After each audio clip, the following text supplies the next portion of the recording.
Don't stop the Futi. Radio Futi 88.0 FM.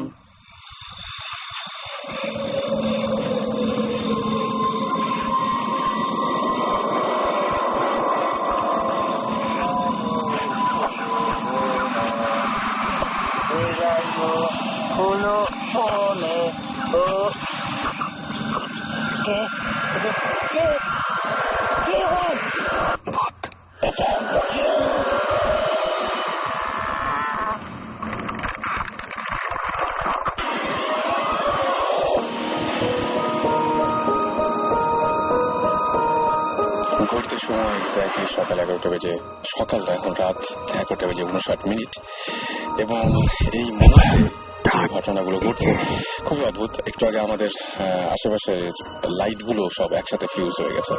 Anyway, আমার বাসায় একটা ঘটনা ঘটছে, সেই ঘটনা দিয়ে শুরু করতে চাই। সেটা হচ্ছে যে আসলে আমি কয়েকটা এপিসোডের আগেও আমি এরকম ভাবে বলছিলাম যে হঠাৎ করে মাঝে মাঝে খেয়াল করে দেখবেন যে কখনো কখনো আপনার চারপাশে যে সমস্ত জিনিস, হয়তো আপনার খাতা, কলম, পেন, এগুলো এলোমেলো বা যে জায়গায় রাখছেন সেই জায়গায় থাকছে না। তো আমি কয়েকদিন ধরে এরকম ভাবছিলাম যে আসলে কি সবকিছু থাকে, এবং খুব অবাক হয়ে লক্ষ্য করেছি আসলে থাকে না। কিন্তু যে ঘরটা লক থাকে সেই ঘরটা দেখি যে কোনো বাতাস নাই, কিন্তু পত্রিকার পাতা বা বইয়ের কোনো একটা জায়গা খোলা। কে পড়ছে বা কে পড়েছে আমি জানি না। যেখানে যে বইটা রেখেছিলাম সেখানে সে বইটা নাই। আমি সবচাইতে বেশি নিশ্চিত হওয়ার জন্য মোবাইলের ড্রাফটে যে মানে ড্রাফটে সেভ করে রেখেছিলাম ড্রাফট হিসেবে, সেখানে গিয়ে দেখলাম যে না, আসলে এই জিনিসটা এখানে ছিল কিন্তু পরবর্তীতে সেইখানে নাই। হয়তো আপনার সাথেও এরকম ঘটনা ঘটে, হয়তো আপনার যে জিনিসটা যেখানে রাখেন সেটা সেখানে থাকে, হয়তো সরে যায়। আমার কাছে যেটা মনে হচ্ছে, হয়তো আমার বাসায় বা এরকম হতে পারে পড়ুয়া কেউ একজন আছে যিনি পত্রিকা পড়তে খুব ভালোবাসেন এবং রেগুলার পত্রিকা পড়েন বা বই পড়তে ভালোবাসেন। মানে বই এবং খবরের কাগজ, এই দুটো সবচেয়ে বেশি এদিক ওদিক হয়, এবং আমার যে ঘরটাতে এটা হয় সেটা সবসময় লক করা থাকে। যাই হোক, শুরু করবো ভূত এফএম। আর আজকে আমাদের গেস্ট তো রয়েছেনই, আর সেই সাথে রয়েছেন বৌথ স্টিমে আজকে সবাই রয়েছেন। আমাদের সুমন ভাই তো রয়েছেনই, এবং সেই সাথে আজকে শাকিব ভাই ফিরে এসেছেন, জিবরান ভাই আছেন, এবং আমাদের শুরুতেই গেস্ট দিয়ে শুরু করি না সুমন ভাই? ওকে, তো আমাদের সঙ্গে আছেন, আমরা একটু পরিচয়টা জানি না। হ্যালো এভরিওয়ান, আমার নাম তৌফিক, আর আমার সাথে আছেন আমার ওয়াইফ দোলা। আচ্ছা, আমি শুরুতে যেটা বলতে চাচ্ছিলাম যে আমরা আসলে আমি একটা কথা বলি যে তৌফিক ভাই আমাদেরকে আসলে ইনফ্যাক্ট ইমেইল করেছিলেন, এবং ইমেইলে তাদের ঘটনাটা আমাদেরকে জানিয়েছিলেন, গল্পটা জানিয়েছিলেন, এবং তারপরে যেটা হলো যে তারপরে আমরা তাদেরকে কল করে তারপরে আজকে স্টুডিওতে নিয়ে এসেছি। আমাদের আরো দুজন গেস্ট আছে, তাদের কথা আমরা একটু পরে শুনবো, যারা একটু শেয়ার করবেন। সরি, না, ইটস অলরাইট। তো যেটা বলছিলাম, আমি এবং আমার ওয়াইফ দুজনই রেগুলারলি অলমোস্ট ভূত এফএমটা শুনি, এন্ড আমরা বেশ পছন্দই করি আর কি। তো আমরা আসলে যেটা হয়েছে, আমাদের একটা পার্সোনাল এক্সপিরিয়েন্স আছে, যেটা আমার ওয়াইফ আসলে ইন্টারেস্টেড হয়ে শেয়ার করলেন ভূত এফএম এর সাথে, এবং ওনারা আমাদেরকে ডাকলেন। তো ব্যাপারটা এরকম, আজকে থেকে 5-6 মাস আগের কথা। আমরা তখন গুলশানে থাকি। তো একদিন, ইট ওয়াজ আ ফ্রাইডে আমার যতটুকু মনে পড়ে। তো শুক্রবার দিন আমরা গিয়েছিলাম উত্তরায় 3 নম্বর সেক্টরে আমার বোনের বাসায়। তো ওখান থেকে আমরা একটা ফ্যামিলি প্রোগ্রাম ছিল, ওটা শেষ করে আমরা ফিরছি। তো আমি গাড়ি চালাচ্ছিলাম, রাত তখন 10:15। আচ্ছা, তো জায়গাটা যেটা, সেটা হচ্ছে যে আমরা আসলে উত্তরা থেকে গুলশান ফিরছি। তো আমার ওয়াইফ বলছিলেন যে এক কাজ করো, আমরা বিশ্ব রোড দিয়ে চলে যাই। তো আমি বললাম যে না, এক কাজ করে চলো, আমরা দেখি বনানীতে কোনো কফি শপ খোলা পাওয়া যায় কিনা, একটু কফি টফি খেয়ে তারপরে না হয় গেলাম। তো বলছে আচ্ছা ঠিক আছে চলো। গাড়িতে হালকা রবীন্দ্র সঙ্গীত বাজছে, আমরা দুজন গল্প করছি, যাচ্ছি। ওই দিন কোন একটা কারণে রাস্তায় ট্রাফিক কম ছিল, আর রাতটা একটু হয়ে গেছে 10টার মতো। তো আমরা যাচ্ছি, যেতে যেতে বিশ্ব রোডটা যে মাথাটা আসলে উত্তরা রাস্তাটা গিয়ে কানেক্ট করেছে, তারপরেই হচ্ছে আসলে একটা একটুখানি অন্ধকার মতো জায়গা। তার একটুখানি সামনে গেলেই হচ্ছে আসলে বাড়িধারা ডিওএইচএস এর ঢোকার একটা রাস্তা আছে। তো মজার ব্যাপারটা হচ্ছে রাসেল ভাই, তখন আমরা ওই জায়গাটা পার হলাম। পার হয়ে যখন আমরা যাচ্ছি বাড়িধারা ডিওএইচএস এর ঢোকার রাস্তাটা ঠিক আগ মুহূর্তে একটা বেশ অন্ধকারের মধ্যে আমার ওয়াইফ হঠাৎ করে ডান দিকে আমাকে তাকিয়ে বলছে, আমার নিক হচ্ছে বাবু, বলছে বাবু তোমার পাশে একটা গরু। আচ্ছা। আমি বললাম কি বলছো, বলে আমি ডান দিকে তাকিয়ে দেখি একটা সাদা গরু, বেশ উঁচু শিং, আমি মনে হয় অনেকেই দেখেছি আমরা, ওকে ইন্ডিয়ান গরু যেরকম হয় কোরবানিদের সময় আমরা দেখি, বেশ উঁচু বোল্ডার টাইপের আর কি। হ্যাঁ, বেশ বোল্ডার টাইপের একটা গরু, এবং তার শিং দেখা যাচ্ছে, এবং আমি দেখলাম যে গরুটা আমার পাশে। সো ওই মুহূর্তে আমার মাথায় যেটা কাজ করলো যে আই নিড টু স্টপ। আমি অলমোস্ট ব্রেকের উপর দাঁড়িয়ে গেলাম, ইমিডিয়েটলি দ্য কার স্টপড, গাড়ি থেমে গেল। গাড়িটা থামার সাথে সাথেই ধাম করে একটা বাড়ি লাগলো। আমি ফিল করলাম যে আমার গাড়ির সামনের ডান দিকের ফেন্ডারে একটা বাড়ি, কিছু একটা বাড়ি খেলো। তো যেহেতু একটা গরু দেখেছি, ওই মুহূর্তে আমার খালি মনে হচ্ছে যে আমি কোনো অ্যাক্সিডেন্টে পড়তে যাচ্ছি কিনা বা কি। যা হোক, গাড়িটা থেমে গেল, আমি ইগনিশনটা অফ করলাম, অফ করে আমি আমার ওয়াইফ বের হয়ে গেলেন তার বাম দিকের দরজা থেকে, আমি ডান দিকের দরজা থেকে বের হলাম। বের হয়ে আমরা প্রথমে যেটা দেখলাম সেটা হচ্ছে যেটা হয় যে গাড়ির কোনো ক্ষতি হলো কিনা। তো আমি দেখলাম যে ফেন্ডারটার একটা বেশ বড় অংশ একটা ডেন্ট হয়েছে। ওকে। তো আমি তখন ভাবলাম ঠিক আছে, অল্পের উপর দিয়ে গেছে, বাট গরুটা কোথায়? এর মধ্যে গাড়িটা যেহেতু খুব হার্ড ব্রেক করেছিলাম আমি, রাস্তা স্কিড করেছে, আশেপাশে অনেক লোকজন, অনেক বলবো না, কিছু লোকজন ছিল 5-7 জন, যারা পাশে বসে চাটা খাচ্ছিল। তারা এগিয়ে এলো, এগিয়ে এসে বললো যে কি ব্যাপার কি ব্যাপার, কি হলো? আমি বললাম যে কি হলো সেটা পরে বলছি, আগে দেখেন একটা গরু ছিল এখানে বড় সড়, সে গরুটা কোথায়? তো বলছে গরু, আপনি রাত 10টার সময় এখানে গরু কোথায় পেলেন? সো ওদের এক্সপ্রেশন দেখে মনে হচ্ছিল যে লাইক আমি কিছু ইনটক্সিকেটেড কিনা, বা আমি এরকম আমি মানে আমার নর্মাল স্টেট অফ মাইন্ডে আছি কিনা। তো আমি বললাম যে না ভাই, আমি অনেস্টলি আপনাকে বলি, সবাইকে বলছিলাম যে, আমার ওয়াইফও বলছিল যে হ্যাঁ ভাই, আমি দেখেছি একটা গরু, একটা লম্বা সিংহলা সাদা একটা গরু, এবং এই গরুটা জাস্ট এইমাত্র আমরা দেখলাম, গরুটা আমাদের ফেন্ডারের সাথে বাড়ি খেলো, বাড়ি খাওয়ার পরপরই তো আমরা দাঁড়ালাম, এবং আপনারা দেখেন যে এখানে ডেন্ট হয়েছে। লোকজন বলে যে না দেখেন, আমরা এখানে বসে আছি অনেকক্ষণ, এখানে কোনো গরু টরু নেই। আমি বললাম যে না, লেট মি চেক। আমি মোটামুটি আশেপাশে যতটুকু জায়গা দেখা যায়, ডানে বামে সামনে পেছনে সব দিকে দেখলাম, বাট এমন কোনো গলিও ছিল না যে যেখানে চলে যাবে গরুটা। তো মানে ওই রাস্তাটা আসলে বেশ চওড়া রাস্তা, এবং আশেপাশে তেমন কিছু নেই। তো আমরা ওখানে অ্যানাদার 15 মিনিট আমরা খুঁজলাম, গরুর কোনো চিহ্নই নেই, এবং কমন সেন্সও বলছে ওখানে আসলে গরু থাকার কোনো। আপনার গাড়ির যে ক্ষতিটা, সেই ক্ষতিটা হয়েছিল এবং সেটা আপনি দেখতে পাচ্ছিলেন? অবভিয়াস, আমি দেখতে পাচ্ছি যে আমার ডান দিকের ফেন্ডারটা মানে ট্যাপ খেয়ে, যেটা আমরা বলি। রাস্তায় তো অন্য কিছুর সাথে বাড়ি খাওয়ারও কোনো সম্ভাবনা নেই? না, অন্য কিছুর সাথে বাড়ি খাওয়ার সম্ভাবনা নেই। কারণ হচ্ছে যে এক হচ্ছে ওখানে কোনো রিক্সা ছিল না, 2 নম্বর হচ্ছে যে আমি যদি কোনো গাড়ির সাথে বাড়ি খেতাম তাহলে আমার ড্যামেজটা আরো ডেফিনেটলি অনেক বেশি হতো, বিকজ আমি মোটামুটি 40-50 চালাচ্ছিলাম। এবং তার চেয়েও বড় কথা যে বোথ অফ আস, আমরা দুজনে কিন্তু একটা বড় সিংহলা সাদা গরু দেখেছি। সেটাই আমার কাছে কথাটা হচ্ছে এটা, যে একসাথে দুজন একই জিনিস দেখেছেন, সো এটা ভুল হওয়ার চান্স খুব কম। এবং এটা রেফারেন্সে আমি আরো দুটো কথা বলতে চাই, সেটা হচ্ছে আমার খুবই ঘনিষ্ঠ 2 জন কলিগ, তারা এই মুহূর্তে একজন কাতারে আছেন, আরেকজন আমেরিকা আছেন। তো আমার প্রথম একজন কলিগ আমাকে একদিন বলেছিলেন যে ওই অংশটুকুতে, যেখান দিয়ে উনি চাচ্ছিলেন, একদিন উনি ফিরছেন এরকম উত্তরা থেকে। ওনাদের আবার একটা অভ্যাস ছিল, ওনারা উত্তরার দিকে ওখানে একটা রেস্টুরেন্ট আছে, ওখানে খুব ভালো চা পাওয়া যায়, ওখানে চাটা খেয়ে ফিরছিলেন রাতের বেলা। তো উনি গাড়ি চালাচ্ছেন, ওনার ফ্রেন্ড পাশে বসা। ওনার ফ্রেন্ড হঠাৎ করে, যেটা হয় গাড়ি চালাতে গেলে বা পাশে বসে থাকলে অনেক সময় রিয়ার ভিউ মিররে চোখ যায় যে কি দেখা যাচ্ছে। উনি তখন বললেন যে এই পিছনেটা কি? বলতে বলতেই আমার যে কলিগের কথা বলছি, উনিও তাকালেন রিয়ার ভিউ মিররে, এবং উনি সাথে সাথে কোনো কিছু না বুঝে গাড়িতে ব্রেক করে ফেললেন। আচ্ছা। তো দুজনের দিকে হতবাক হয়ে তাকিয়ে আছে যে কি দেখলাম। ওনারা যেটা পরে আমাকে বললেন, যে উনি আমাকে যেটা বললেন, যে আমি দেখেছি যে গাড়ির পেছনে, ঠিক গাড়ির পেছনে দাঁড়িয়ে আছে অসম্ভব লম্বা একটা কিছু, সাদা কাপড় জড়ানো, এবং আমার মনে হলো যে তার আমি চোখ দেখতে পাচ্ছিলাম না, বাট আমার মনে হচ্ছিল যে রিয়ার ভিউ মিররে সে আমার চোখের দিকে তাকিয়ে আছে, আমার মনে হচ্ছিল ওখানে তাকিয়ে। এবং ওই মুহূর্তে আমার মনে হলো যে আমি কি দেখলাম, এটা আমার বন্ধু এবং আমি দুজনেই আমরা কিছু বলতে পারছি না। তখন আমি বললাম যে চলো চলে যাই। জাস্ট সিমিলার একটা ঘটনা ঘটলো আমার আরেকটা কলিগ কাম ফ্রেন্ড। আমি একটা কথা বলবো, যারা আপনাদেরও যে সমস্ত অনুভূতি বা এই ধরনের ঘটনা যারা শেয়ার করতে চান, তারা শাউট লিখে, SHOUT শাউট লিখে স্পেস দিয়ে আপনার নাম লিখে স্পেস দিয়ে আপনার মেসেজটা লিখে পাঠিয়ে দিবেন 9840 নাম্বারে। আর যারা বড় ধরনের কোনো ঘটনা শেয়ার করতে চান, তারা ভূত FM @radiofutti.fm এ পাঠিয়ে দিবেন। ভূত FM বানানটা আমি একটু বলি, স্পেলিংটা হচ্ছে BHOOTFM @radiofutti RADIOFOORTI radiofutti.fm এখানে পাঠিয়ে দিতে পারেন। আর এখন তো SMS করতেই পারেন। ওকে, আমরা আবার ফিরে যাই।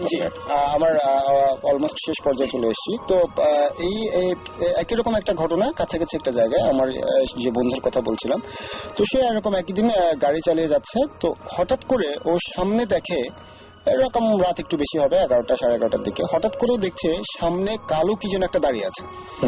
ও ছিল পেছনে, ওর ব্রাদার ইন ল গাড়িটা চালাচ্ছিলেন, ওর সিস্টার বসেছিল সামনে, ওর বোন বসেছিল সামনে।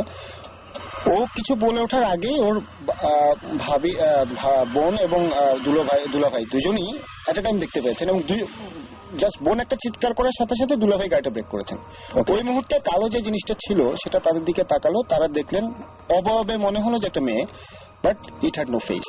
ওকে, কোনো নাক, চোখ, মুখ কিছু ছিল না, এবং জাস্ট একটা ফিগারটা দেখে মনে হচ্ছে কোনো মহিলার ফিগার, এবং just within a matter of few seconds দেখা গেল জিনিসটা নেই। এই দুটো ঘটনাই আমি দুজনের কাছ থেকে শুনেছি, এবং দুজনেই আমাকে বলেছে যে ওই জায়গাটা কিছু একটা সমস্যা আছে। এটা কি মানে জায়গাটা কি সেম, মানে আপনার যেখানে হয়েছে অলমোস্ট কাছাকাছি 100 মিটার বা 200 মিটারের দিকে দিকে হবে। আচ্ছা, এটা কোন জায়গা বললেন? এই জায়গাটাকে কাওলা বা এই ধরনের কিছু একটা বলে। এবং আমরা অনেক শুনেছি যে এই জায়গাটা কিছু একটা দোষ আছে, যে অনেক ধরনের ইনসিডেন্ট ঘটেছে। আপনাদের ফ্যামিলিতে আপনারা এরা পেয়েছেন এরকম ঘটনা? আমাদের খুব close near and dear ones এর কাছ থেকে এই ধরনের ঘটনা শুনেছি। ওকে, পরে কি আর আপনাদের কোনো সমস্যা হয়েছিল ওই দিনের পরে, ওই ঘটনার পরে? ওই দিনের পর থেকে আমরা রাস্তাটাকে একটু এড়িয়ে চলি, বিশেষ করে গভীর রাতে। ওইদিকে যান না। ওকে, একটু শখ আছে লং ড্রাইভে যাওয়া, বাট আমরা ওই জায়গাগুলো অ্যাভয়েড করেন। না যাওয়া। ওকে ওকে, থ্যাংক ইউ। আমি এই সাথেই আরেকটা ঘটনা বলবো। সেই ঘটনাটা সেটা হচ্ছে যে আমাদের জানিয়েছেন এই ঘটনাটা, আমাদেরকে জানিয়েছেন, এটা হচ্ছে ফয়সাল আবির সাভার থেকে। উনি ইমেল করেছেন, সাভার ঢাকা থেকে তিনি জানিয়েছেন, তিনি ইমেল করেছেন আমাদেরকে। সেটা হচ্ছে আমরা সবাই জানি যে 10/10/10 এই তারিখে ঢাকার সাভারের আমিন বাজারে একটা রোড অ্যাক্সিডেন্ট হয়েছিল, এবং সেখানে মানে বেশ কিছু মানে বড় এক ধরনের একটা ক্ষয়ক্ষতি হয়, এবং অনেকে এখনো অনেকের সন্ধান পাওয়া যায়নি। এবং সেখানে 7 জন মানুষ যারা হচ্ছে ফিরে এসেছিল, এবং তাদের মধ্যে থেকেই কেউ একজন তাকে নাকি বলেছে যে সেদিন আসলে ওই রাস্তাটা অনেক অদ্ভুত টাইপের ছিল, এবং ঘটনা ঘটার আগে সবকিছু কেমন এলোমেলো লাগছিল। এবং সেই জায়গা থেকেই সে বলছে যে the amazing thing is I want to say is that I hard something same about the road before. সেটা হচ্ছে সে শুনেছে তার মামার কাছ থেকে। কোনো একদিন তার মামা তাদের বাসায় বেড়াতে এসেছিল, এবং তিনি বেড়াতে আসার সময় তিনি যখন আসছেন তখন তিনি অনার্সে পড়তেন, এবং উনি বললেন যে আচ্ছা উনি নাকি ফেরার পথে সেই একই রাস্তায় তিনি গিয়েছিলেন, এবং সেই রাস্তায় তিনি হঠাৎ করে দেখলেন, আমার যেটুকু মনে পড়ে যে গল্পটার মধ্যে এরকম ছিল, ঘটনাটার মধ্যে, যে তিনি দেখলেন যে রাস্তাতে যেতে যেতে হঠাৎ করে গাড়ি থামালেন, কারণ একজন কেউ হাত উঁচিয়ে তাকে ডাকছে এবং বলছে যে প্লিজ, মানে তার হেল্প দরকার বা তার দরকার তাকে থামিয়ে তার সাথে কথা বলার। তো উনি থামলেন, থামার পরে বললেন কি সমস্যা? তো উনি বললেন যে আমার গাড়িটা নষ্ট হয়ে গেছে, ভেতরে আমার ওয়াইফ, সে খুব সিক, আমাদের প্লিজ একটু হেল্প করুন, আমাদের কাছে আসেন। তো এটা জানার পরে লোকটা হেঁটে চলে গেল, এবং তার মামা অর্থাৎ ফয়সাল আবিরের মামা তাকে জাস্ট ফলো করে সেই গাড়িটা দিকে এগোতে শুরু করলো, এবং যেই মুহূর্তে এগোতে শুরু করলো সেই মুহূর্তে মানে জাস্ট ওই রাস্তা থেকে দেখেছিল একটা চিকন রাস্তা, সেই রাস্তার মাঝখানে একটা গাড়ি দাঁড়িয়ে আছে, এবং যখন সেই চিকন রাস্তাটা ধরে এগোতে শুরু করলো, প্রথম স্টেপটা দেওয়ার পরে দেখা গেল যে আসলে ওখানে কোনো রাস্তা বা কিছু নেই, সে জাস্ট রাস্তা থেকে নিচে পড়ে গিয়েছিল, এবং সেখানে কোনো গাড়িও ছিল না, কোনো রাস্তাও ছিল না, কিন্তু এরকম একটা রাস্তা থেকে আরেকটা ছোট্ট রাস্তা দেখতে পেয়েছিল। সেই ঘটনা তার মামার জীবনেও ঘটেছিল, এবং তারপরে তার মামার অনেক সমস্যার সৃষ্টি হয়, এবং মামা যেটা করেন সেটা হচ্ছে তিনি বলেন যে লোকটাকে হঠাৎ করে মানে এরকম ঘটনা তিনি আরো শুনেছেন যে ওই রাস্তাতে এরকম অনেকে, এবং এই ঘটনাটা তার মামার যে ঘটনাটা, সেই ঘটনাটা সবচেয়ে ইন্টারেস্টিং ব্যাপার হচ্ছে সেটা ঘটেছিল 999-এ। তো সে লাস্টে ইমেইলের লাস্টে যেটা লিখেছে যে সুমন ভাইয়ের একটা ঘটনা সেদিন শুনেছিল সে, যে হঠাৎ করে চিটাগাং যাওয়ার একটা সময় হঠাৎ করে অন্য একটা রাস্তায় চলে যাওয়া। তো সেটার জন্য সেই ঘটনাটা শেয়ার করছে মোস্ট প্রবাবলি, এবং বলছে যে ঘটনাটা 10-10-10-এ ঘটলো, ঠিক একই ঘটনা 1 বছর আগে তার বাবার সাথে একই রাস্তায় 999-এ ঘটেছিল। তো এই ইমেলটা খুব ইন্টারেস্টিং।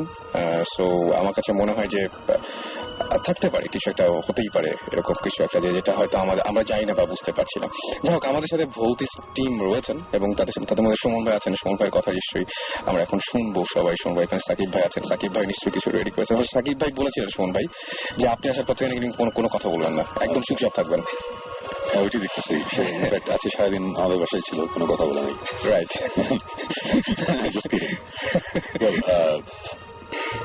গল্পটা খুবই ইন্টারেস্টিং, যেটা শুনলাম একটু আগে। সো আমি কিছু অ্যাড করি। এই এই রাস্তা নিয়ে অনেক গল্প আছে, এর আগেও শুনেছি, 20 বছর আগের গল্প আছে।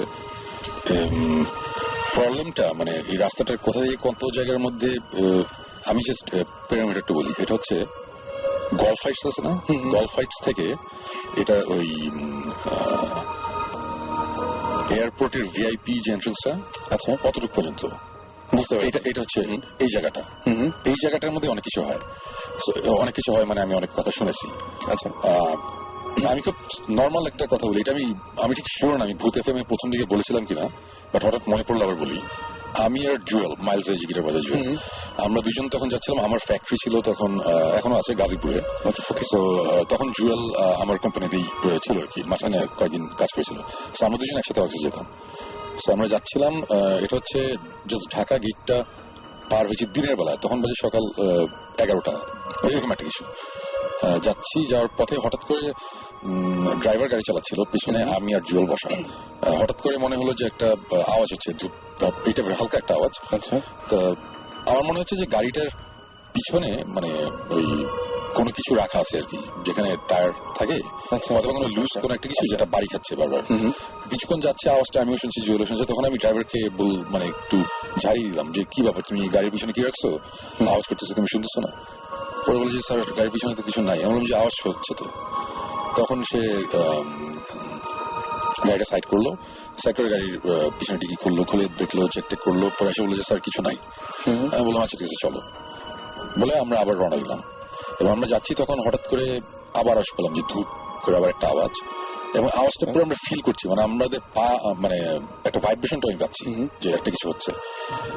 কয়েক সেকেন্ড পর পরই ধূপ, আবার আওয়াজ, এই আবার আওয়াজ। তখন আমি বলতেছি যে কি ব্যাপার, কি হচ্ছে? ততক্ষণে আমরা কিন্তু অনেক দূর চলে গেছি, মানে আমরা কিন্তু এটা বলতেছি যে গলফ হাইটস এর ওইদিকে। তো সেখান থেকে ততক্ষণে আমরা চলে গেছি হচ্ছে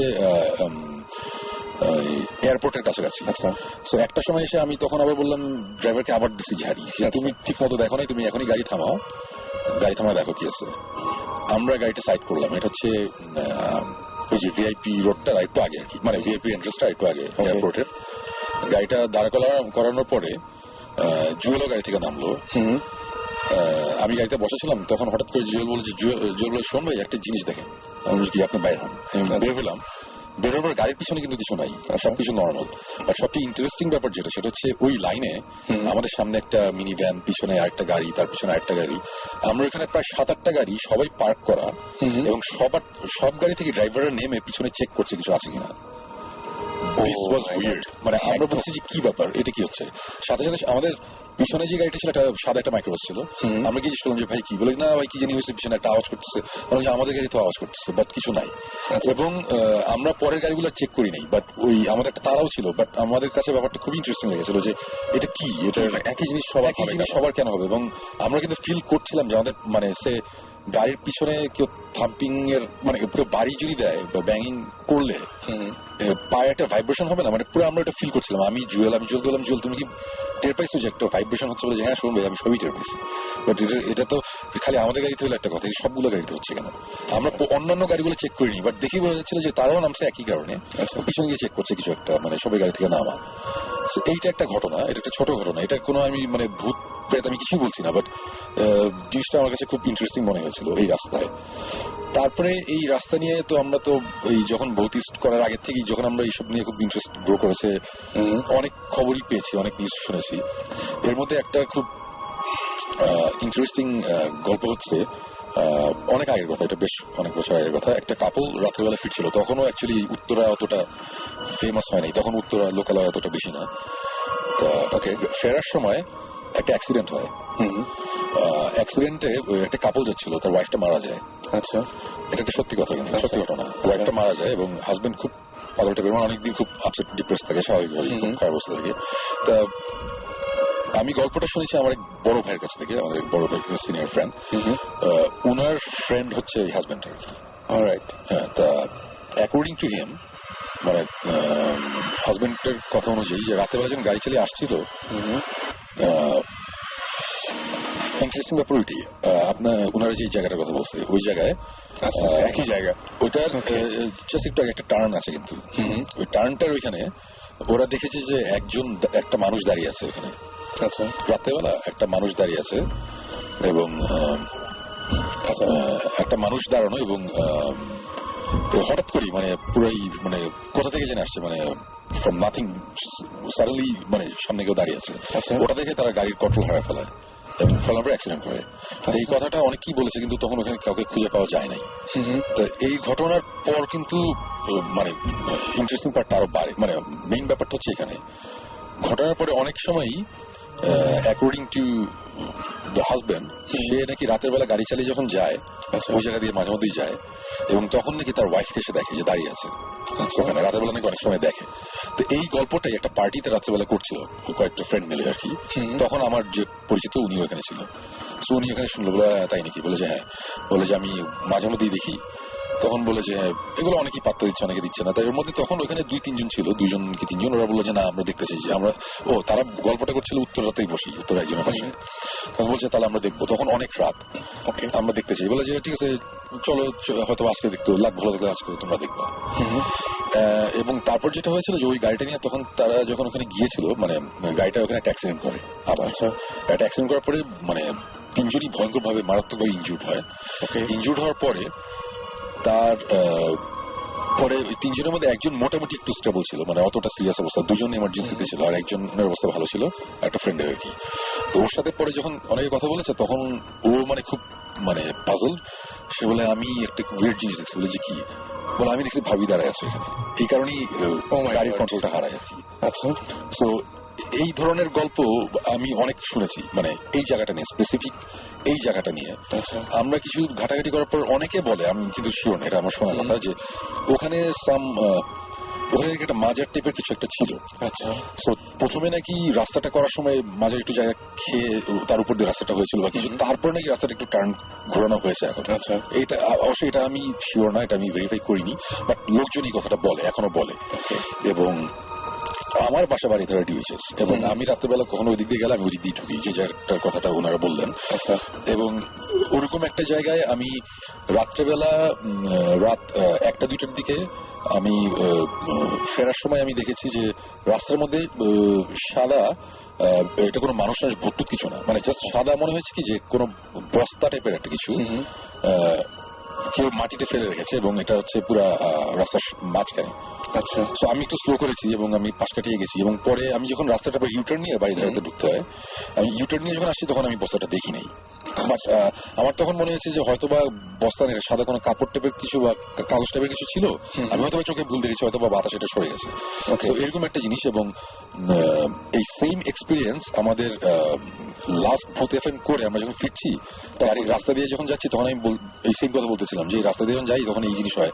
এবং জিব্রান এবং আমি আর জিব্রান ছিলাম, এবং আমরা সেম জিনিস রাস্তার মধ্যে 3টা জায়গায় আমরা এরকম সাদা কাপড়ের মতো আমরা দেখেছি যে মাটিতে পড়ে আছে সেম জায়গাটাতে। এটা হচ্ছে বাড়িধারে ডিউএইচএস এ ঢুকতে গেলে আমরা যদি অন্য উল্টা সাইড থেকে আসি, মানে এয়ারপোর্ট থেকে যাওয়ার পথে ইউটার্নটা যে নিতে হয়, ইউটার্নটা নেওয়ার একটু আগেই ওই জায়গাটাতে আমি এই জিনিসটা আমার 2বার এক্সপিরিয়েন্স করেছি, যে সাদা, এটা কি বলবো, সাদা অনেক সময় যে কিছু বস্তা থাকে না, চাল ডালের বস্তা টাইপের থাকে, একটু সাদা টাইপের, ওই টাইপের লাগে দেখতে, বাট আমরা ঘুরে এসে আমরা কিছু পাইনি, এটা 2বার কিনি এই জায়গাটাতে, এবং আমরা 3বার দেখছি। ইনফ্যাক্ট আপনি ভূতের থেকে বেরোই আমরা যাচ্ছিলাম, তখন আপনি বলছিলেন যে আজকে বোধহয় দেখবো আমরা এটা একটা, মানে এটা মাঝে মাঝে যে আমার হয় আমি বলি আর কি, বাট ওটা মিললে তখন মজা লাগে আর কি। এই রাস্তাটা বেশ ইন্টারেস্টিং, এটা এর আগেও আমরা দেখেছি অনেকবার যে এরকম একটা জিনিস হয় বা হয়েছে, অনেক মানুষজন এসে আমাদের এই গল্পটা বলেছে যে এরকম একটা ঘটনা। এবং এরকম ঘটনা তার মানে আমি দেখেছি যে প্রত্যেকটা শহরে না হোক, অনেক জায়গাতে আমি দেখেছি যে এরকম কোনো কোনো জায়গায় দেখি যে হঠাৎ করে হাইওয়েতে হঠাৎ করে বাস অথবা বাসটা হয়তো একটু স্লো করার পরে বলে যেখানে থেমে একটু স্লো যাওয়ার নিয়ম, রাইট? কারণ এখানে হচ্ছে একটা মাজার আছে, আগে যখন যে কয়েকজন হচ্ছে এটা করে নাই তারা নাকি অ্যাক্সিডেন্ট করেছে কোনো একটা জায়গায় গিয়ে, এরকম ঘটনা কিন্তু বিভিন্ন জায়গায় কিন্তু এরকম ঘটনা জানা যায়। এবং আমি এরকম ঘটনা বেশ কিছু আমি ইমেলও পেয়েছি, সেগুলো পরে হয়তো শেয়ার করব। কিন্তু এই যে আপনি উত্তরের কথাটা যেটা বললেন, সেই ঘটনাটা আমার ফ্রেন্ডের সাথে হয়েছে। আমাদের এখানে কয়েকজন গেস্ট এসেছিলেন, তারা বলেছেন আমাদের লিসনার আর কি, তারা বলেছেন সেম ঘটনা। এবং কোনো একটা কারণে একদিন আমি ট্যাক্সি নিয়ে ফিরছি এবং আমি ট্যাক্সিওয়ালাকে জাস্ট ওই জায়গায় এসে বলছি যে আচ্ছা এখানে নাকি এরকম এরকম ঘটনা আছে। তো সে বলে কি স্যার বলছি আপনাকে। তারপর ওই জায়গাটা পার হলো বনানীর কাছাকাছি এসে তারপর সে বলছে হ্যাঁ স্যার ওইখানে আসলে অনেকে এই জিনিসটা নিয়ে ওই জায়গাতে এই জিনিসটা নিয়ে কথা বলতে চায় না। এটাও আমরা শুনেছি, মানে আমরা অনেক যখনই যাত্রীকে জিজ্ঞেস করি এই রাস্তাটা নিয়ে তখন ওই জায়গাটায় বলতে চায় না, বা ওই মানে আমাদের হয় কি যে ওই জায়গাটাতেই আসতে তখন মনে পড়ে এবং বলে যে এখানে এরকম ঘটনা আছে না, জাস্ট বললো না এবং পরে এসে বললো যে স্যার আমি নিজেও দেখেছি। আপনি বললাম যে কি দেখছেন আপনি? তো সে যেটা দেখেছে যে একটা মহিলা জাস্ট রাস্তার এই পাশ থেকে ও পাশে পার হয়ে যায় এবং এমন ভাবে হয় যে গাড়িটা জাস্ট স্লো করতেই হবে এরকম একটা কিছু। তো আমি বললাম যে কেন এরকম হয়, তখন সেও এই কথাটা বলেছিল যে এখানে হয়তো এখানে নাকি একটা মানে মাজার ছিল বা কিছু না, একটা কবর ছিল। সে যেটা বললো যে এখানে একটা কবর ছিল, সেই কবরের উপর দিয়ে রাস্তাটা হয়েছে। এই গল্পটাই আমি শুনেছি, অনেকেই আমাকে বলেছে এই জিনিসটার জন্য। যাই হোক একই টাইপের ঘটনা অনেক সময় অনেক জায়গায় ঘটে। আপনাদের সাথে তো আমার মনে হয় যে ঘটনাগুলো ঘটেছে সেই ঘটনাগুলো আপনি দেখতেই পেলেন, মানে শুনতেই পেলেন আর কি, যে একই ঘটনা ওই জায়গায় অনেকের সাথে ঘটেছে।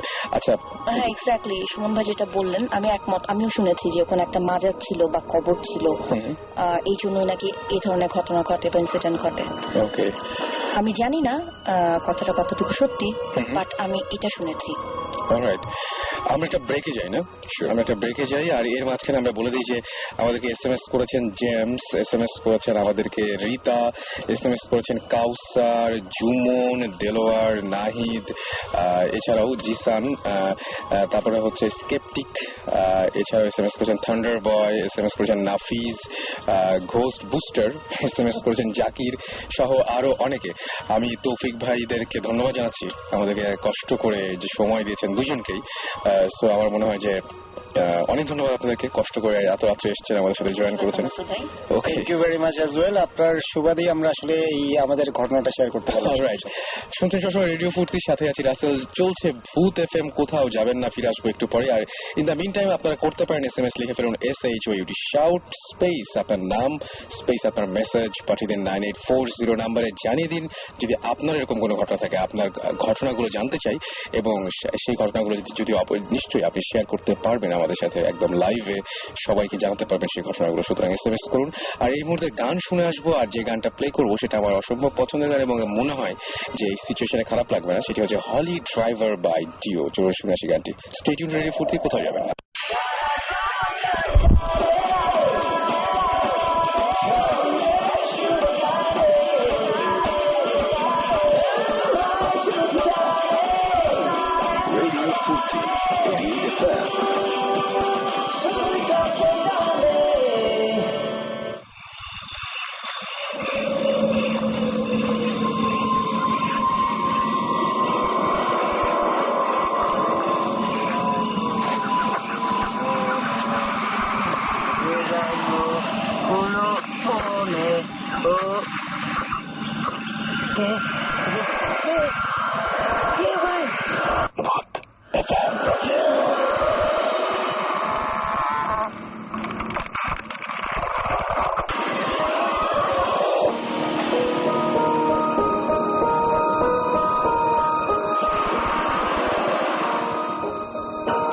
শুনছেন সবসময় রেডিও ফুর্তি, আর চলছে ভূত এফএম। ঘড়িতে সময় কি দরকার, সময় জেনে কি হবে।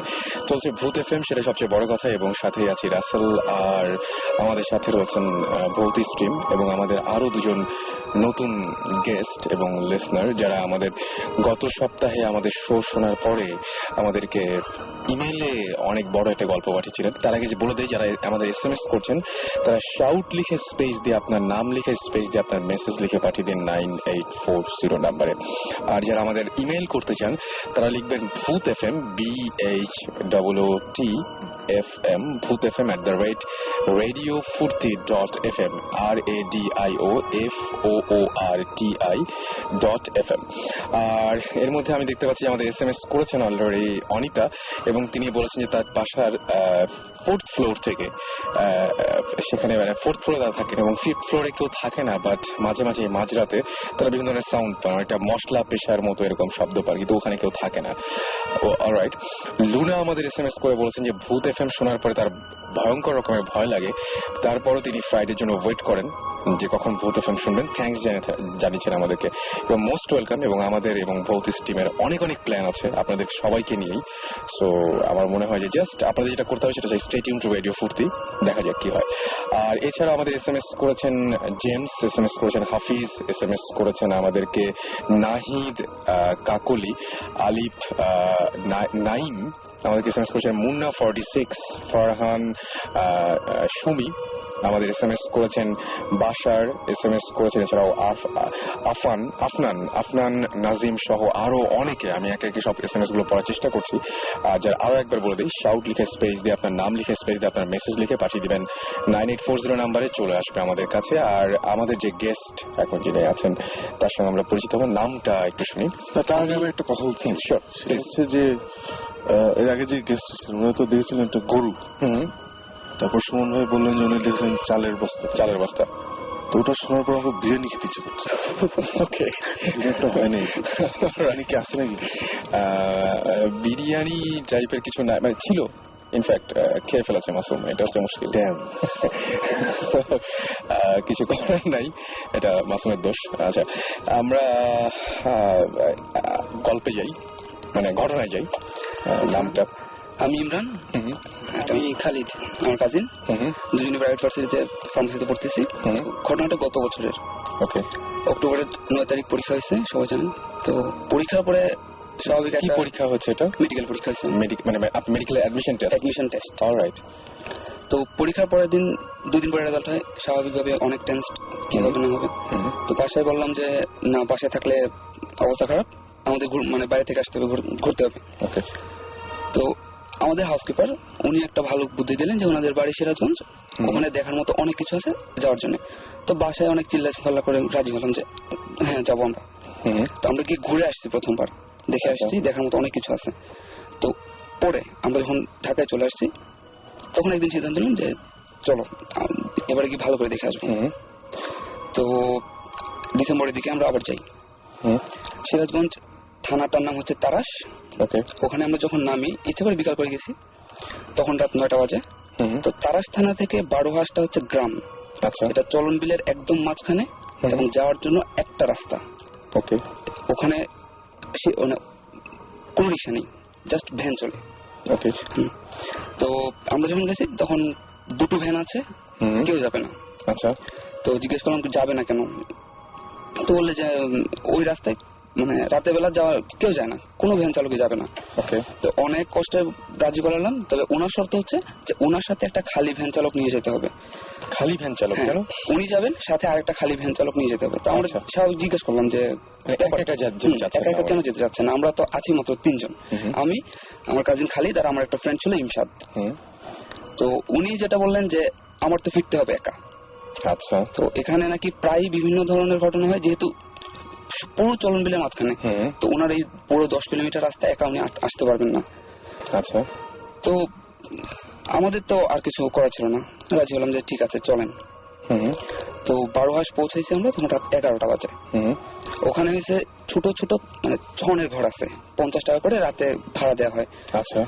ওটা মানে ঘরগুলা করা হয়েছে কারণ হচ্ছে ওখানে 2টো মন্দির আছে, 3টে ছিল, একটা ভেঙে গেছে। আচ্ছা। 2টো মন্দির আছে এবং 2টো মন্দিরের উপরে বিশাল বড় বড় 2টো বট গাছ। ওকে। তো অনেকে আসে দেখার জন্য, যার কারণে ঘর করা আছে। তো আমরা ছিলাম ওখানে। তো রাতের বেলা আমাদের ঘুম আসতেছে না, স্বাভাবিক আমরা ঘুমাই একটু পরেই, আমি একটু আগে হলো অনেক পরে ঘুমাই। তো বের হলাম আমরা যে দেখে আসি। ওখান থেকে হাঁটতে হাঁটতে আমাদের তো সব চিনা, আগের বার যেহেতু যাওয়া হয়েছে, তো পুকুর পাড়ে গিয়ে বসছি আমরা। ওখানে হচ্ছে মানে জায়গাটা বর্ণনাটা আমি দিই, 3টি মন্দির, একটা ভেঙে গেছে, 2টো মন্দির আছে, 2টো মন্দিরের উপরে হচ্ছে 2টো বট গাছ, আর সামনে কতটুকু ফাঁকা জায়গা, এর সামনে 4 কোণে একটা পুকুর। আচ্ছা। তো ওই পুকুরে আমরা বসছি। তো বসার পরে বসে রয়েছি, মানে ওখানে আমার যে ফ্রেন্ড গেছিল যে ইমশাদ, ও বলতেছে ভাই প্রচন্ড মাথা ব্যথা, আমি বসতে পারবো না, চলেন আমরা চলে যাই। আচ্ছা। তাই বললাম তোমার হঠাৎ করে মাথা ব্যথা কেন? তো বলতেছে বুঝতে পারতেছি না। ও চলে আসছে। আচ্ছা। চলে আসছে, আমরা সবাই চলে আসছি এখানে। তো আর জানি, আর তখন কিন্তু ঠান্ডা ছিল, ঠান্ডা ছিল। তো ও মাথা ব্যথা ভালো হয়নি, চলে আসছে, পরের দিন চলে আসছে। ইমশাদ চলে আসছে, মানে ওই রাতে আমরা যাইনি ওখানে, পরের দিন সকালবেলা ও চলে আসছে। ইমশাদ চলে আসছে, আমি আর ও রয়েছি 2 জন। পরদিন গোসল করবো। তো গোসল করার জন্য গ্রাম ভাবলাম যে পুকুরে নামবো। তো ও মোবাইল নিয়ে বসে রয়েছে, আমি নামছি গোসল করব। তো দাবাদাবি করতেছি, ও ভিডিও করতেছে।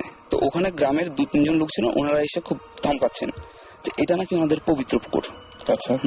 অনেক আগে যখন গ্রামের লোকদের বিয়ে হতো তখন যাদের থালা বাসন নেই নেই তো ওনারা কি পুকুরের কাছে চাইতো, পুকুর কি বিরানি দিলে পুকুর থেকে নাকি কাঁসার থালা বাসন এগুলো আসতো। আচ্ছা। মানে এটা হচ্ছে ওই এলাকার লোকজন সবাই হ্যাঁ, বলেছেন। লোকজন সবাই জানে। আচ্ছা আবার বিয়ের পরে ওটা ফেরত দিয়ে দিতে হতো, আচ্ছা, বাসন টাসন সব সব ফেরত দিয়ে দিতে হতো। আচ্ছা। তো আমাদেরকে উঠায় দিল যে হ্যাঁ উঠে যান, এখানে গোসল করা যাবে না। তো আমরা চলে আসছি। ওই দিন সন্ধ্যায় আমাদের ই ছিল যে প্রথমে তো দেখতে পেলাম যে ওই দিন থেকে পরদিন সকালে আমরা চলে আসবো। তো বসে আছি, দুপুরবেলা চলে আসলাম আমরা। সন্ধ্যাবেলা আবার গিয়ে ওখানে গিয়ে বসছি, সন্ধ্যা হয়েছে, মাগরিবের আজান দিচ্ছে, অন্ধকার হয়ে গেছে। আমি আরো বসে রয়েছি, ঠান্ডা ঠান্ডা খুব ভালো, মানে হালকা হালকা বাতাস আসতেছে, পুরো মানে ওই এলাকাটা ফাঁকা, চলনবিলের মাঝখানে ছোট্ট একটা গ্রাম। তো বেশ বাতাস। খানিকটা সময় গেছে, 7টা-8টা বাজে, তখন একজন লোক মানে ফেসে গলায় আসছেন, বসে বলতেছেন যে এখানে সন্ধ্যার পরে বসা যায় না। তো আমি বললাম যে আঙ্কেল কি সমস্যাটা কি? বললো যে দেখালো আমাদেরকে যে এই পুকুরের আর মন্দিরের মাঝখানে যে রাস্তাটা, এই রাস্তাটা সোজা গেছে পিছনে একটা খাল, মন্দিরের পিছনে একটা খাল, খাল হয়ে ওই পাশে একটা জমিদার বাড়ি আছে। আচ্ছা। পুরাতন জমিদার বাড়ি, 3 তলা। বললো যে এইটা হচ্ছে বুদ্ধের স্বীকৃত পথ।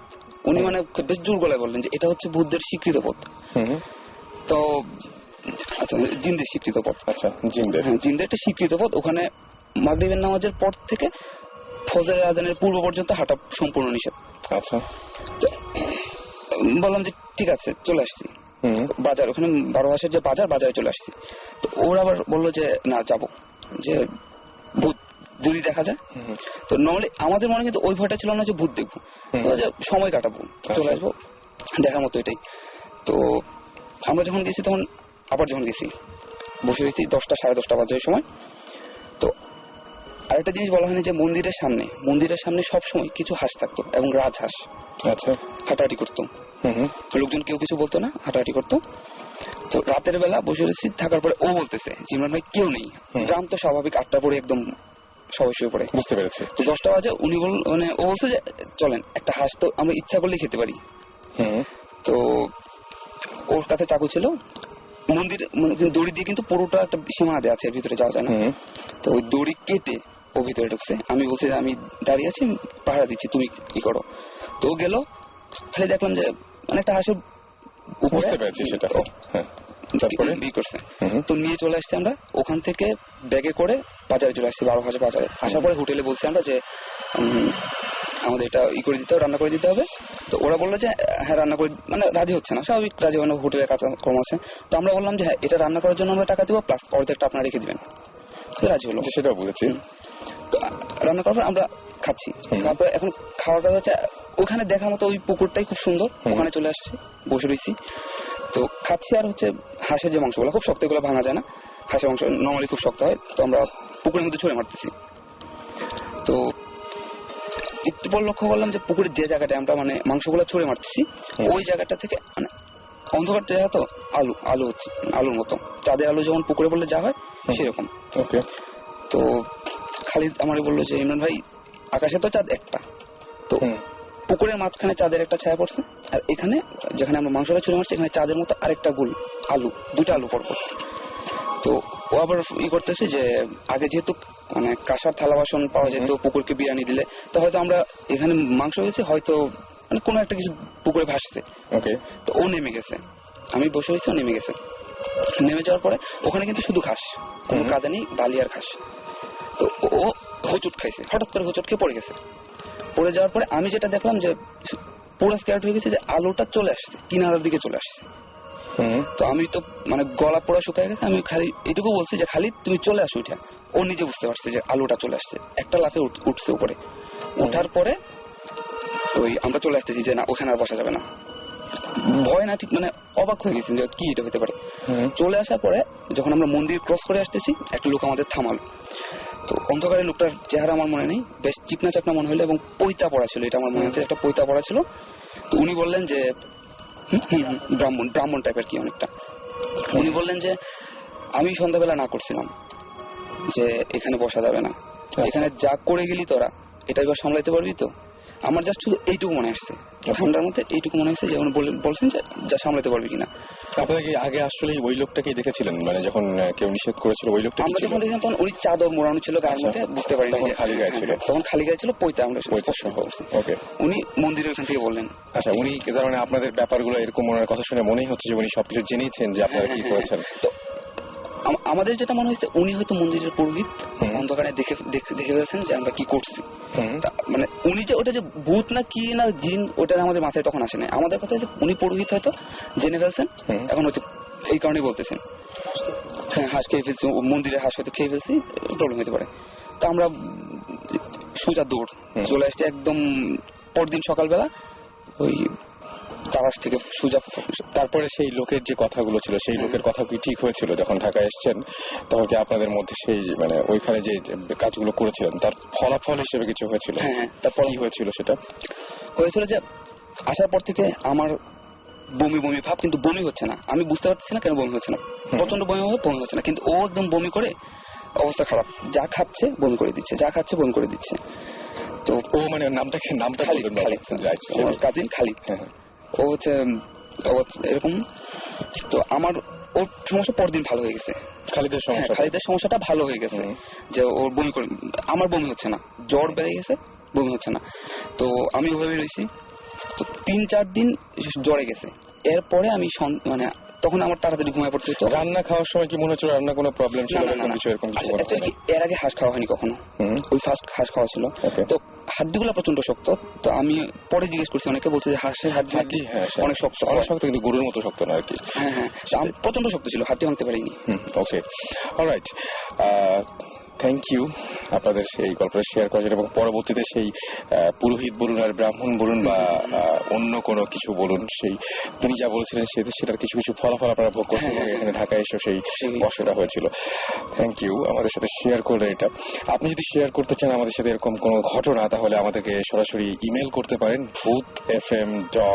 bhutfm@radiofurti.fm। এখানে আপনারা SMS করতে, আপনারা ইমেল করতে পারেন।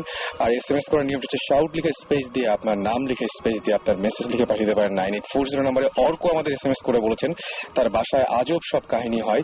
3টায় বাসায়, রাত 3টায় বাসায় মনে হয় যে কেউ কলিং বেল বাজাচ্ছে, তারপরে গেটটা কেউ খুলে দিল, গেট খোলার শব্দ, এরকম অদ্ভুত সব ঘটনা রাত 3টার সময় ঘটে। আমরা বলেছিলাম যে রাত 3টা আসলে খুব অদ্ভুত একটা সময়। নীলু জি আমাদেরকে বলেছেন যে যখন ভূত এফএম সবাই আড্ডা শেষ করে বা এখানে যখন ভূত এফএম এই প্রোগ্রামটা শেষ করে এখন বাসায় ফেরে তখন কোনো সমস্যা হয় কিনা।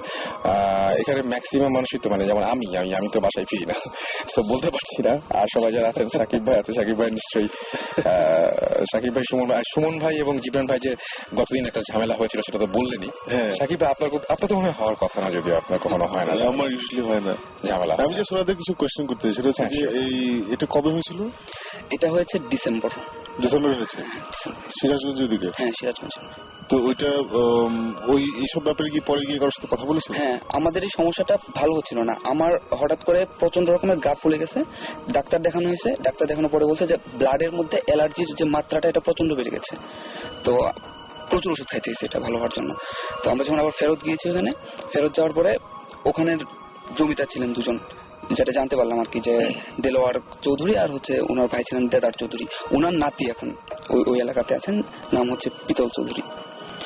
তো ওনার কাছে সম্পূর্ণ ঘটনাটা আমরা শুনছি যে এখানে এরকম হয়তো জমিদার বাড়িটা আছে, জমিদারের সব সম্পত্তি মানে পরবর্তীতে নাকি জিন আর সাপ হয়ে গেছে। তো এরপরে মন্দিরটা নাকি, মন্দির কি হয়েছে কেমনে হয়েছে কেউ বলতে পারে না। আচ্ছা, আপনি এখানে একটা মজার কথা বলছিলেন, সেটা হচ্ছে যে এই মন্দিরটা আসলে মানে হিন্দুরা, হ্যাঁ, এই মন্দিরটা মানে 2 ধর্মের লোকেরা ইউজ করে। হিন্দুরা বলে এটা মন্দির, ওনারা এসে মনসা পূজা করেন। আর মুসলমানরা বলেন যে এটা হচ্ছে মানে কি বলে মাজার। ওনারা এখানে মিলাদ হয়, প্রতি সপ্তাহে এখানে একটা মিলাদ হবেই। তো এটা মসজিদের মুয়াজ্জিন বলছিলেন যে মানে ওনারা নাকি স্বপ্নে দেখছিলেন যে এখানে নাকি একটা মাজার, এখানে একজন পীরের কবর। তারপর মানে 2 দলেই এখানে আসে। আচ্ছা আচ্ছা, না। আচ্ছা, এখানে তারপরে কি হলো যখন ফিরে গেলেন? তারপরে এই ঘটনা যখন বলে তখন ওরা কি বললো? ওরা বললো যে ওই আগের যে এগুলা, যে এই মন্দিরের এখানে কেউ যায় না এখানে কারো যাওয়া নিষেধ। খালি হিন্দুরা যখন পূজা করতে চায় তখন পূজা করে, আর যখন মুসলমানরা আসে তখন মিলাদ পড়ায়। এখানে হাঁস থাকে, সবসময় হাঁস থাকে, এবং কেউই হাঁস মানে কিছু বলে না, হাঁসগুলো হাঁটাহাঁটি করে। তো ওই সবগুলো আমরা শুনছি ওই জমিদারের কাছ থেকে। তো আমরা ওখানে মুয়াজ্জিন যে ছিলেন, মুয়াজ্জিন ওনার সাথে আমরা যোগাযোগ করে ওনাকে আমরা সব ঘটনা মানে সম্পূর্ণ ঘটনা বলছি, একদম যা যা করেছি আমরা সবকিছু বাদ দিই। যে এখন আমাদের সমস্যা হচ্ছে আমরা মানে রাতে ঘুমানোর পরেও এইগুলা দেখতেছি যে কালো লম্বা কেউ একজন এসে আমাদের গলাতে। আচ্ছা, আপনি একটা জিনিস মিস করেছেন, সেটা হচ্ছে আমি বলবো, সেটা হচ্ছে আপনি ইমেইলে লিখেছিলেন, রাইট? ওই যে আপনার আরেকটা সমস্যা হয়, এটা তো আপনার যে এমনি শারীরিক সমস্যা, ঘুমের সময় যে একটা সমস্যা, ওই সমস্যাটা একটু বলেন। যে কেউ একজন মনে হচ্ছে যে হ্যাঁ কেউ একজন ওই আমি যেটা দেখছিলাম যে লম্বা চওড়া একজন লোক, ঠিক ওইরকম কালো একটা কিছু আমার মানে ঘুমানোর পরে এটা মাথার কাছে এসে বসে আমার মাথায় হাত বুলায় দেয় এরকম। এটা তো ওইখানে থেকে ফিরে আসার পর থেকে হয়। এখনো কি হয় এটা হচ্ছে এখন একদম কমে গেছে। আর অ্যাকচুয়ালি আমার অভ্যাসটা আমি ওই কারণেই পাল্টাতে গেছে। আমি আগে ঘুমায় পড়তাম 12টায় থেকে, তো 12টায় ঘুমাইলে আমার এই প্রবলেমটা, আমি জানি যে আমি ঘুমাইলে আমার এই প্রবলেমটা হবে হয়তো। তো আমি ধীরে ধীরে অভ্যাস করলাম যে ফজর আজানের পরে ঘুমানোর। আপনি এই সমস্যার জন্য ফজর আজানের পরে এই সমস্যাটা আমার এত রকম মানে এতটাই প্রকট হয়েছিল যে আমি মানে তাড়াতাড়ি ঘুমানো বাদ দিছি। আমি জীবনে কোনোদিন মাসুদ রানা বই পড়িনি। আমি তখন থেকে মানে অভ্যাস করা শুরু করেছি যে রাত 12টা 1টা পর্যন্ত আমার পড়া শেষ হয়ে যাওয়ার পরে ওই টাইমটা রাত জেগে কাটানোর, চিন্তাটাকে অন্যদিকে নিয়ে যাওয়া, অন্যভাবে যখন একটু ফজর আজানটা হয়ে যায় একটু ফাঁস হয় তখন আমি ঘুমাই, রাইট, ওইটা করার জন্য। তো না পেরে শেষ পর্যন্ত না পেরে আমি ওকে নিয়ে আবার গেছি যে চলো সমস্যার ঘটনা ওখানে হয়েছে, সমাধানটা ওইখানে হবে। তো সমাধানটা খুব মানে আমার কাছে খুব অবাক লাগছিল যে ওখানে মুয়াজ্জিন যিনি ছিলেন উনি আমাদেরকে নিয়ে গেছিলেন যে জায়গাটার মধ্যে, ওইটা হচ্ছে ওই কি বলে বেহুলা লক্ষিন্দর নামে মানে বেহুলার একটা মানে কূপ আছে, বেহুলা কূপ আছে ওইটা। ওইখানে নিয়ে গেছিলেন সন্ধ্যার পরে। তো কূপটা আজব কূপ, আমি জীবনে এমন কূপ দেখিনি যে একটা বড় গর্ত, ওটার ভিতরে 8টা কূপ। আপনি নিজে দেখেছেন? আমি নিজে দেখেছি, ওখানে কূপটা এখন আছে। একটা বড় গর্ত, ওটার ভিতরে 8টা মুখ কূপের। আর হচ্ছে ওইটার সামনেই মানে বেহুলার একটা মানে নৌকা ছিল কিনা মানে উনি বললেন আর কি, যেমন মজা যে উনি বেহুলা লক্ষিন্দরের একটা নৌকা ছিল, ওই নৌকার নকশাটা মাটিতে আঁকা, ওটা বৃষ্টি হলেও কখনো মুছে না, মানে বৃষ্টি হলে দেখা হলো যে উপর দিয়ে মাটি চলে আসে, খুবই স্বাভাবিক, সেটা মুছে যাওয়া উচিত ছিল, ওটা মুছে না, ওই নকশাটা এখনো পর্যন্ত আছে ওই কুয়ার সাথে। ওকে, তো উনি আমাদের ওখানে নিয়ে যাওয়ার পরে সন্ধ্যা পরে বেশ অনেক দোয়া দুরুদ পড়লেন, তো আমাদের ফুটু দিন এবং বললেন যে ওখানে একটা মসজিদ আছে যেটা দেলোয়ার চৌধুরী করে গেছেন 100 বছরের পুরাতন, তো ওখানে না মানে শ্রদ্ধা দিতে বললেন। তো ওখানে আমরা শ্রদ্ধা করেছি, বেশ অনেক দোয়া দূরত করেছি। তারপরে উনি বললেন যে হ্যাঁ এখন ধীরে ধীরে সমস্যা ইনশাল্লাহ চলে যাবে। তো ওখান থেকে আসার পরে আমাদের সমস্যাটা ধীরে ধীরে কমে গেছে। তো এখন যা হয় যে খুব ক্লান্ত না হলে আমরা তাড়াতাড়ি ঘুমাই না, অভ্যাসটা হয়ে গেছে আর কি।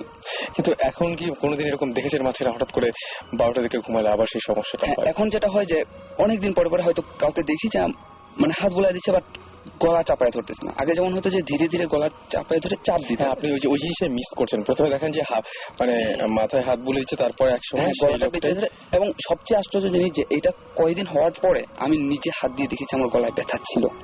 আচ্ছা, মানে চাপ মানে আপনাকে ঘটনা শেষ করেন। প্রথমে দেখেন যে মাথায় হাত বুলে দিচ্ছে, তারপরে দেখেন যে ঘুমের মাঝখানে কেউ গলাটা পেঁচে মানে খুব সুন্দর করে পেঁচিয়ে ধরছে, ধরার পরে চাপ দিচ্ছে। আমি ঘুমানোর মতো অবস্থা, ও তখন জেগে থাকে। ও আমাকে ধাক্কা দিয়ে ওঠানোর পরে ও বললো জীবন ভাই যা দেখছি যে আপনি মানে শরীর কাঁপতেছে এবং ঘুমাচ্ছেন, যেন মানে ঘুমের সময় একটু ঘুমানো হয় না ওরকম। তো আমি ওকে সম্পূর্ণ ঘটনা বলছি। আমার মানে এই ঘটনা আমার কদিন আমাদের উইটনেস আছেন একজন সঙ্গে, আমাদের যে কাজিন যিনি বলছেন। জি, আপনি কি দেখেছেন বলেন? মানে অ্যাকচুয়ালি যে আপনি একটু আগে বললেন যে 3টার সময়টা একটু ব্যতিক্রম, মানে ইমরান ভাই সাধারণত দেখা যাইতো যে 12টার সময় একেবারে রেগুলারলি তিনি রুটিন মেনে ঘুমাইতেন, যে তখন থেকে, এবং দেখা যাইতো যে 12টার থেকে ঠিক 2 ঘন্টা পরে, মানে অ্যাকচুয়াল আমি তো তখন মনে রাখে নাই, কিন্তু আপনার কথাটা শুনে তখন মনে হলো যে উনি 2টার থেকে 2:30 থেকে 3টা এর ভেতরেই উনার ওইটা দেখা দিত যে উনি হয়তো বা খুব ঘামতেছেন আর কাঁপতেছেন। ওনাকে ঘুমানো আমি দেখছি তখন যে হয়তো বা 3-4 রাত এমন করতেছেন, আগে কোনোদিন করেন। আমি ওনার সাথে থাকছি তো 4-5 মাস আমি প্রথমে থাকছি কোচিং করার সময়, তখন আমি ওনাকে জাগাইতাম যে ইমরান ভাই কি অবস্থা। তখন ওনার জ্বর ছিল, উনি সেটা তখন ওনার জ্বর ছিল। আমি হয়তো ভাবছি যে জ্বরের কারণে উনি এমনটা করতেছেন, কিন্তু জ্বরের কারণে যখন জ্বর কমে গেল তারপরে ওনার এই সমস্যাটা থেকেই গেল, দেখা গেল যে এইটা থেকে ওনার কোনো রিকভারি নাই। ওকে, পরবর্তীতে বুঝতে পারছি। আমি চলে গিয়েছিলাম যে যখন ওই আমার অ্যালার্জির প্রবলেমটা হলো তখন আমার বাড়িতে থাকতে হয়েছিল। তখন সবচেয়ে ভয়ঙ্কর যে ঘটনাটা হয়েছিল যে আগে আমি শুধু দেখতাম, এরপরে যে ও একটা ঘটনা দেখলো যে রাতের বেলা দেখার পরে আমাকে ফোন দিয়ে বললো ইমরান আপনি চলে আসেন, আমাদের ওখানে যেতে হবে। মানে সেই সময় কি তার মানে আপনিও গিয়েছিলেন সঙ্গে? আচ্ছা, অ্যাকচুয়ালি উনি যেটা আপনি একটু এগিয়ে বসতে পারেন। হ্যাঁ, ওকে, বলেন। মানে উনি যেটা দেখছেন, যে সিনটা উনি দেখছেন ওইটা আমি একবারই দেখছি, মানে সেটা উনি তখন ছিলেন সেখানে। মানে আপনিও কি স্পটে গিয়েছিলেন ওনার সাথে? হ্যাঁ, আমি সঙ্গে ছিলেন। আমি ছিলাম ওনার সাথে। যখন একদিন আমি আমার ফ্রেন্ডের বাসা থেকে অনেক গল্প করে টায়ার্ড হয়ে আসছি, তখন আমি সাধারণত দেখা যায় যে ওই সকালের দিকেই ঘুমাই, আমার বরাবরই এটা আমার একটা রুটিন। তখন সেদিন আমি ওই 12টা একটার দিকে ঘুমায় পড়ছি, তখন উনি বসে ওই যে মাসুদ রানা পড়ছেন। তখন কিছুদিন পরে আমি তখন ঠিক উনি ওনার কথা মতো আমি তখন দেখি যে আমার এই স্বপ্নটা দেখছি ওই 2:30 থেকে 3টার ভেতরে। তখন উনি আমাকে ডেকে তুলছেন। ডেকে তোলার পরে আমি ভাবলাম যে ইমরান ভাইয়ের এমনি জ্বর আছে, তারপরে আমি এটা বলবো, তখন আমি কিছু বলি নাই ওনাকে রাত্রে। তারপরে আমি ওনাকে সেটা বললাম হচ্ছে সকালবেলা, যে সকালবেলা যাওয়ার পরে তারপরে দেখা গেল যে ইমরান ভাইয়ের আরো স্বাভাবিকভাবে উনি মেন্টালি ডিপ্রেশনে আছেন। তারপরে আরো জ্বর বেড়ে গেল। জ্বর বেড়ে যাওয়ার পরে উনি একদিন বলছেন যে তারপরে আবার অ্যালার্জি, এভাবে দেখা গেল যে বলছে যে খালিদ এটা তো আর হচ্ছে না, আমি তাহলে বাসা যাই। মানে আপনার কি সমস্যা হয়েছিল? আমি সেটাই যাচ্ছি এখন। যে তখন উনি বাসায় চলে গেল। যে বাসায় যাওয়ার পরে যেদিন উনি বাসায় গেল ওই দিন রাত্রে আমি একা রুমে, আমরা দুজনই থাকি রুমে একা। তখন আমি আলসেমি করে একটা গল্পের বই নিয়ে আর কানে একটা হেডফোন ছিল আমার, যে গান শুনতে শুনতে আমি বিছনায় গেছি, কিন্তু কখন আমি ঘুমায় পড়ছি সেটা জানি না। যখন মানে ঘুমায় পড়ার পরে আমি একেবারে সম্পূর্ণ ভিন্ন একটা স্বপ্ন দেখছি। মানে আমার মনে হচ্ছে যে আমি আমার বর্তমান সম্পর্কে একেবারেই সচেতন, আমি বিছনায় আছি, আমি এটা মনে হচ্ছে যে আমি বিছনায় আছি, কিন্তু আমার কোনো শক্তি নাই, আমার পেশিগুলো একেবারে আড়ষ্ট, এবং মনে হচ্ছে যে আমার সামনে আমি ওই হাঁসটাকে যেভাবে জয় করছিলাম না, ঠিক ওইভাবে কেউ আমাকে জয় করতেছে।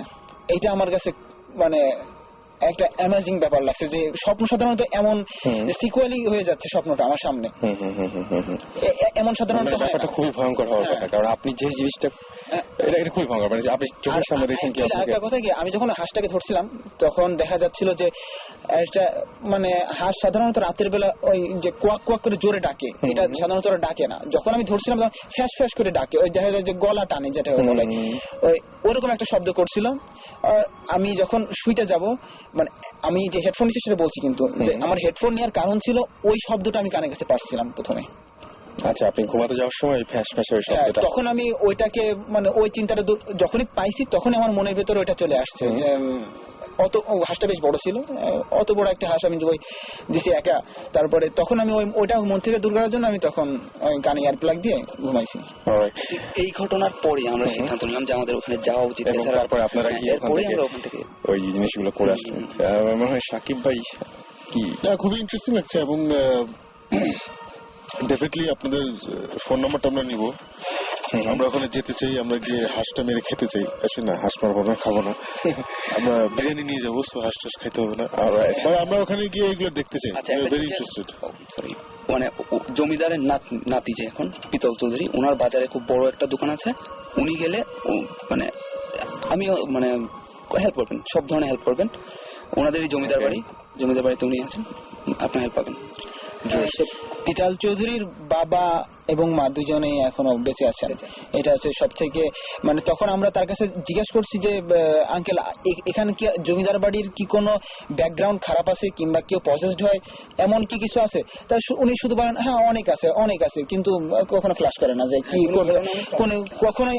ওদেরকে অনেক রিকোয়েস্ট করা হয়েছে যে আঙ্কেল বলেন কোনো সমস্যা নাই, এটা আমরা এটা কোনো সমস্যা নেই, আপনি যদি আসেন, আপনি যদি এটা বলেন তাহলে এখানে ইনভেস্টিগেশন টিম আসবে, আপনাদের সমস্ত কিছুই ঠিক করা হবে। কিন্তু উনি ওইটা কোনোদিন শেয়ার করতে চান না, যে শুধু এটুকু বলছেন। আরেকটা জিনিস উনি শুধু এটুকু ফ্ল্যাশ করছেন যে জমিদার বাড়িতে নাকি নিজাম ডাকাত না, আমি প্রথমে বলি যে জমিদার বাড়িতে নাকি উনি অনেক সাপ আছে, অনেক বিষধর প্রচুর সাপ আছে, যেগুলা হচ্ছে যে ওই জমিদার বাড়ির নাকি যদি কেউ ক্ষতি করতে চায় তখন সেগুলা বের হয়ে সেগুলাকে দংশন করে।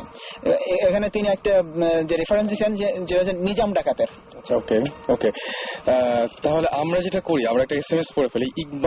ইকবাল তিনি আমাকে লিখেছেন যে তার নানা বাড়িতে তার মৃত মেজো মামার সাথে একবার, দুবার না 5 বার তিনি দেখতে পেয়েছেন, এবং তার মেজো মামা মারা গেছেন 12/2/2-এ, কিন্তু তারপরেও বহুবার তিনি দেখতে পেয়েছেন, এবং তার মামা মারা যায় রোড অ্যাক্সিডেন্টে। আমরা অনেকক্ষণ ধরে আসলে SMS পড়ি না, এই জন্য একটা SMS পড়ে ফেললাম। এবং সুমন ভাই কি করবো বলেন, আমরা কি একটা ব্রেকে যে তারপরে আপনার ঘটনাগুলো জানবো নাকি? আমরা হ্যাঁ ওনাদের ওই যে লাস্ট এন্ডিংটা, কনক্লুশনটা শুনে নিই, তারপরে আমরা। ওকে ওকে ওকে। তাহলে আপনারা ওখান থেকে যে ফিরে আসলেন, ফিরে আসার পরে তারপরে যেটা হলো যে তারপর থেকে আর এই ধরনের সমস্যা এখন তো হচ্ছে না? না এখন হচ্ছে না। এখন হচ্ছে না, অলরাইট। আবার কি যেতে চান? জি, আবার কি যেতে চান যদি এই যে? হ্যাঁ interested. Okay okay, thank you আমাদের সাথে শেয়ার করার জন্য এই ঘটনাগুলো, এন্ড এত কষ্ট করে রাতের বেলা এসেছেন আমাদের সাথে। না, এটা আমার খুবই মজা লাগছে। মানে আমি অ্যাকচুয়ালি মানে ডেফিনেটলি আমাদের কষ্ট হচ্ছে, এটা আমাদের মজা লাগে না।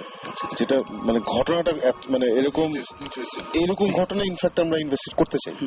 এটাই হচ্ছে ওই ঘটনা যেখানে আমরা যেতে চাই আর কি। রাইট। এবং থ্যাংক ইউ ভেরি মাচ আসার জন্য। এবং আসলে ওখানে আরেকটা কথা মানে একটু বলবো যে ওখানে আরেকটা কথা প্রচলন আছে যে জমিদারের নাকি 3টা ওয়াইফ ছিল, যে 3টা ওয়াইফ যখন উনি মানে ওখানে কিন্তু 3টা মন্দির আছে, আর ওই মানে দেখা গেছে যে মন্দির, ওর সামনে যে মসজিদ এবং ওই জমিদার বাড়ি এবং সামনের পুকুর, এগুলো ইন্টার রিলেটেড। এরা ইন্টার রিলেটেড, এবং দেখা গেছে যে মানে কথিত আছে যে ওই জমিদার তার 3টা ওয়াইফকে মানে মেরে ফেলে। আচ্ছা।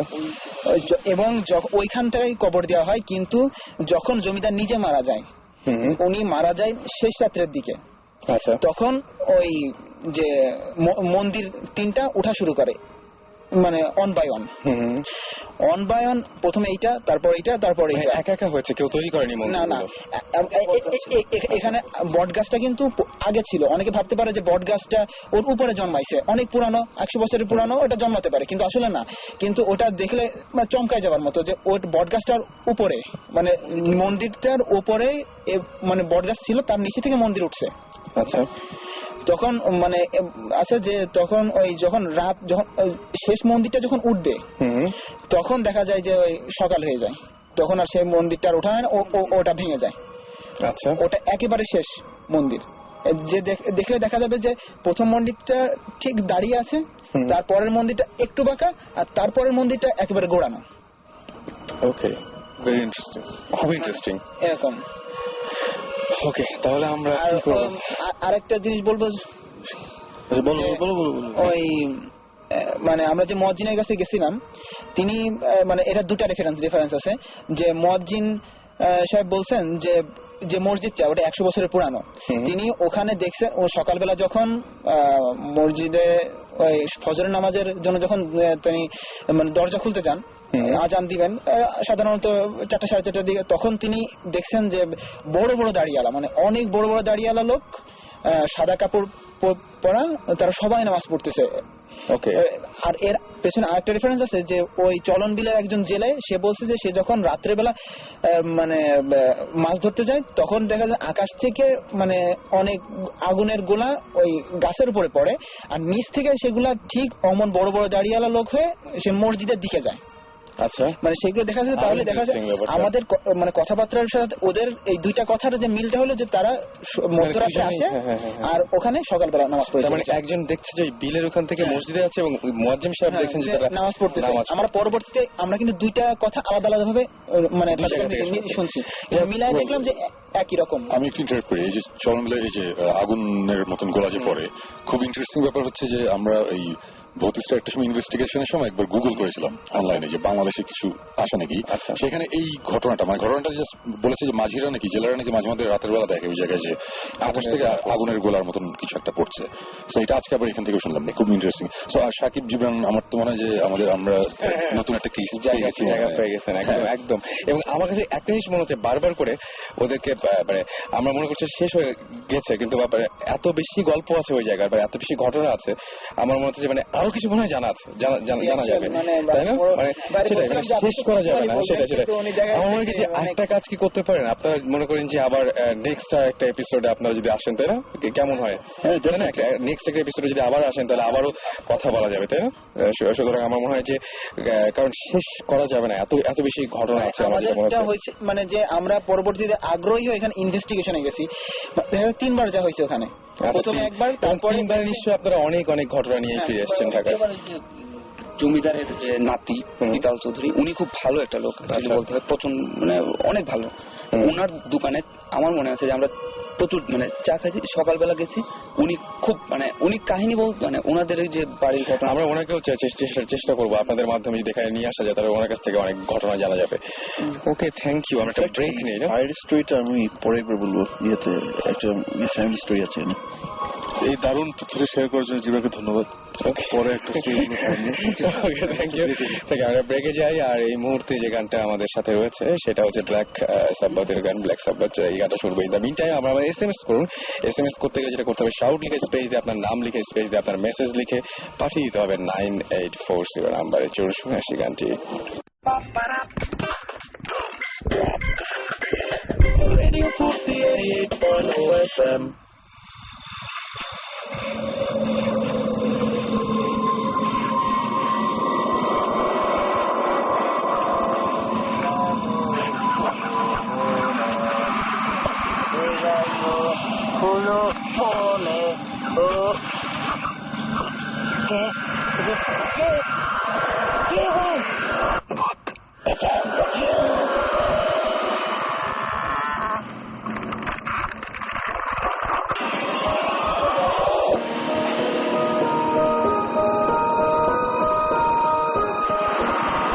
সময় এক্স্যাক্টলি সকাল এখন রাত 8:18, বারবার করে ভুল করছি। এবং এই মুহূর্তে আমি দেখতে পাচ্ছি বেশ SMS এসছে, এত রাতেও অনেকে SMS করছেন জেগে জেগে। ইকবাল আমাদের SMS করেছেন, এবং ইকবাল একটা মজার ব্যাপার বলেছেন যে তার নানার বাড়িতে তিনি আচ্ছা ইকবাল না, ফারুক তারাশ থেকে SMS করেছেন, এবং তারাশ সিরাজগঞ্জ। তিনি বলছেন যে দাদা, আমি এখন যাত্রাবাড়ি আছি। ইমরান ভাই যে গল্পটা বললো, মানে সে তারাশ সিরাজগঞ্জের অধিবাসী, সে এখন যাত্রাবাড়িতে আছে, এবং সে বললো যে ইমরান ভাই যে গল্পটা বললো আমি সেইটা দেখেছি, এবং আমি মানে তিনি যেটা বললেন যে তার বাড়ি থেকে 15 কিলোমিটারের দূরত্বের রাস্তা, এবং তিনি বলছেন যে এটা পুরোপুরি সত্যি, সম্পূর্ণ সত্যি, যেটা আমরা একটু আগে ইমরানের কাছ থেকে যে ঘটনা শুনলাম সিরাজগঞ্জ তারাশের। আমাদেরকে নাম্মি SMS করে বলেছেন যে ক্যান ইউ প্লিজ টেল যে ভূত FM কখন শুরু হয়েছিল ফার্স্ট। ভূত FM 13ই অগাস্টের 13 তারিখ থেকে শুরু হয়েছিল এই বছরে। সামান্তা লিখেছেন যে তিনি UK চলে যাচ্ছেন ফর স্টাডি, এখন কিভাবে শুনবেন এটা জানতে চেয়েছেন। www.radiofurti.fm এ গিয়ে আপনি ইচ্ছা করলে স্ট্রিমিং করে রেডিও ফুর্তি যে কোনো জায়গা থেকে শুনতে পারেন, দেশের বাইরেও আপনি শুনতে পারবেন, সুতরাং একেবারে চিন্তা করার কোনো কারণ নেই। আরেকটা ঘটনা আছে, সেটা হচ্ছে যে ইমেল করেছিলেন আমাদেরকে আরো একজন, তিনি আমাদের কে বলেছেন, আচ্ছা তার নামটা এহসান হাবিব সজল, এবং তিনি একজন ডাক্তার, এবং তিনি বলছেন যে তার গ্র্যান্ডফাদার মানে তার দাদা খুবই রিলিজিয়াস একটা পার্সন ছিলেন, এবং তিনি একটা জিন পুষতেন, তার নাম ছিল হচ্ছে আব্দুর রহমান, এবং সেই আব্দুর রহমান জিনের অনেক কাণ্ডকীর্তি আছে, এবং দেখা যেত তাদের বাসায় কোনো সময় কোনো প্রবলেম হতো না, মানে সবসময় ভালো কাজেই আসতো আর কি। কিন্তু সবচেয়ে মজার যে ব্যাপারটা সেটা হচ্ছে যে তার দাদা একবার এরকম হয়েছিল যে বাড়িতে বাড়িতে একবার একটা ডাকাত পড়েছিল, এবং সেই ডাকাত পড়ার পর যেটা ঘটনাটা করেছিল, ডাকাত যখন ফিরে যায় সেই সময় রাস্তায় সেই ডাকাত ভয়াবহভাবে ইনজিউর্ড হয়েছিল, এবং সেই ডাকাতকে পরে জিজ্ঞেস করা হয়েছিল, চোর ডাকাত যাই হোক না কেন, তাকে জিজ্ঞেস করা হয়েছিল কে তোমাকে মেরেছে, সে বলতে পারেনি, এবং রাস্তায় কিভাবে সে ইনজিউর্ড হলো যায় না, সে শুধু বলল যে মনে হচ্ছিল যে কেউ মারছিল, কিন্তু সে কিছু দেখেনি আর কি, এরকম।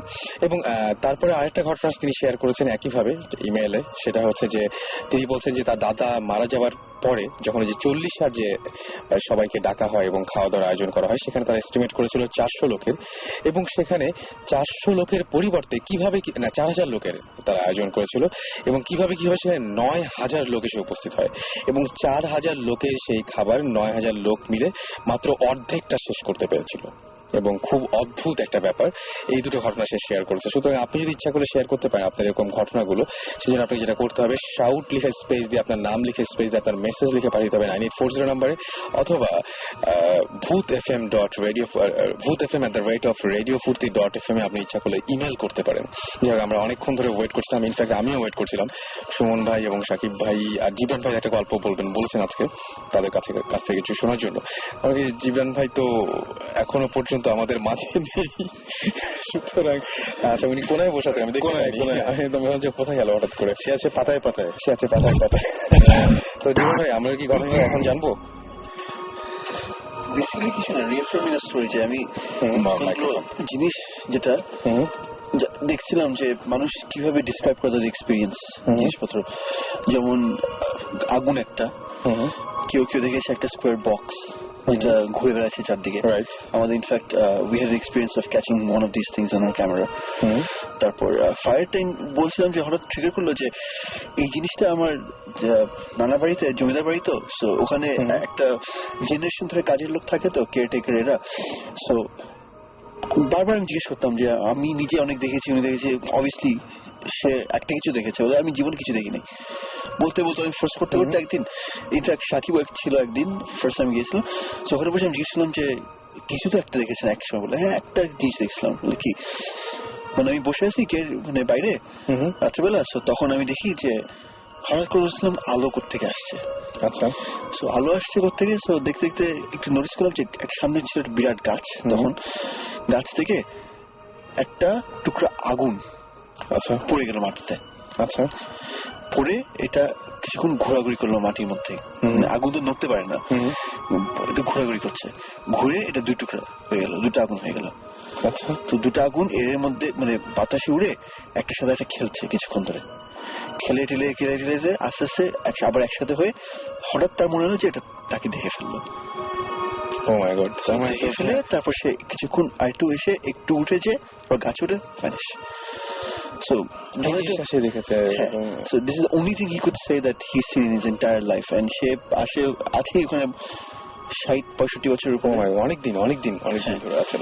So আমি I try to relate যে কে কি দেখেছে, to put it together, যে আমরা যে বলি জিন যাই কিছু বলি, obviously there's differentiations, আর আমাদের visual aspect আমরা কি দেখি সবসময়। So different জায়গা থেকে different খবর পাচ্ছি। এখনো I don't know how to put it all together, that which is fact, which is fiction, এখনো true. অলরাইট, আমরা এখন আবারও চলে যাই। সুমন ভাই আছেন, সাকিব কিছু সময় বলেন। আমার আসলে আজকে আমি কথা কম বলছি, আমার জ্বর।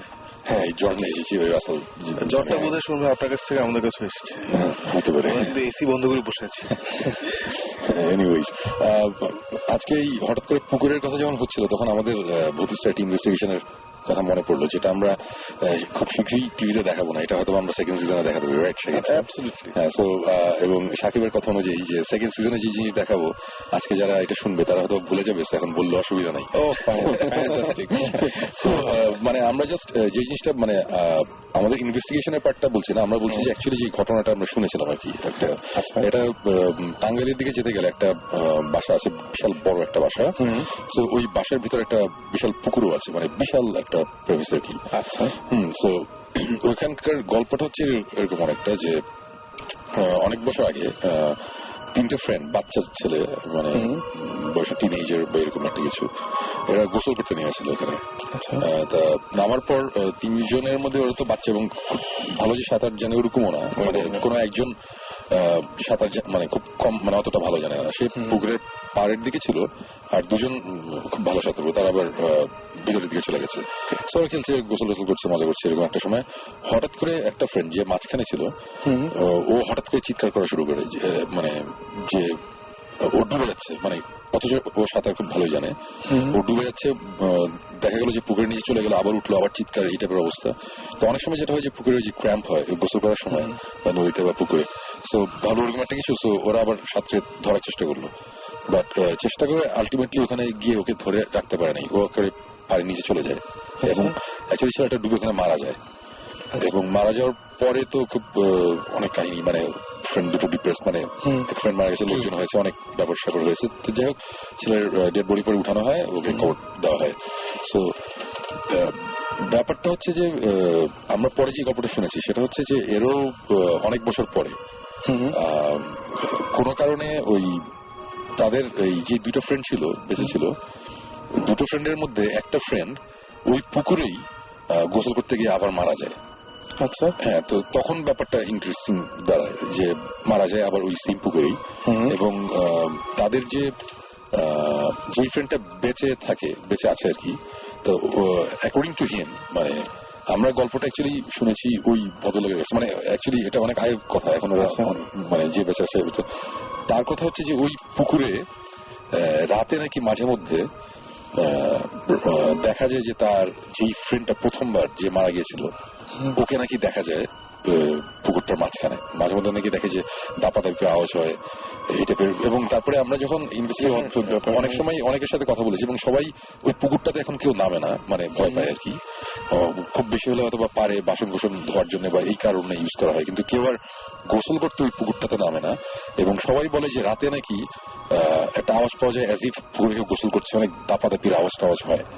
সো এরকম সময় একজন eyewitness according to him, সে যে গল্পটা বললো এটা খুব ইন্টারেস্টিং। সেটা হচ্ছে যে রাতে ওখানে একদিন সে বসেছিল, পুকুর পাড়ে বসে আছে রাত্রেবেলা, তো হঠাৎ করে এরকম আওয়াজ টাওয়াজ হয় শুনছে, তখন সে দূর থেকে অন্ধকারে বুঝতে পারে যে কিছু একটা আছে পুকুরের মাঝখানে, একটা কিছু আছে। তো এখন তো মাছ টাছও থাকার মানে এত আওয়াজ কিসের জন্য হচ্ছে। তখন সে ওই গ্রামের মতন জায়গায়, তো সে তখন টর্চ বের করে, কোনো আলো নাই আর কি অন্ধকারে। তখন সে যখন টর্চটা মারার পর দেখে যে মাঝখানে, পুকুরের ঠিক মাঝখানে একটা কিছু, সে বুঝতে পারছে না, টর্চটা ভালো করে মেরে যখন রিয়েলাইজ করলো তখন সে সাথে সাথে টর্চ ফেলে ওখান থেকে দৌড় দিয়ে পালে যায় চিৎকার করে, ভয় পায় এই কারণে।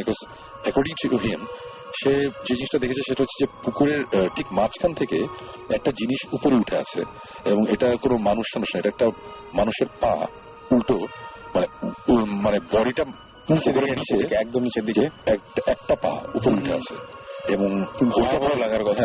এটা একটা ভয়াবহ একটা সিন আসলে। ওটা দেখার পর সে খুব ভয়টা পায়, তার জ্বরটা আসে, খুব বাজে ধরনের একটা অবস্থা নাকি হয়।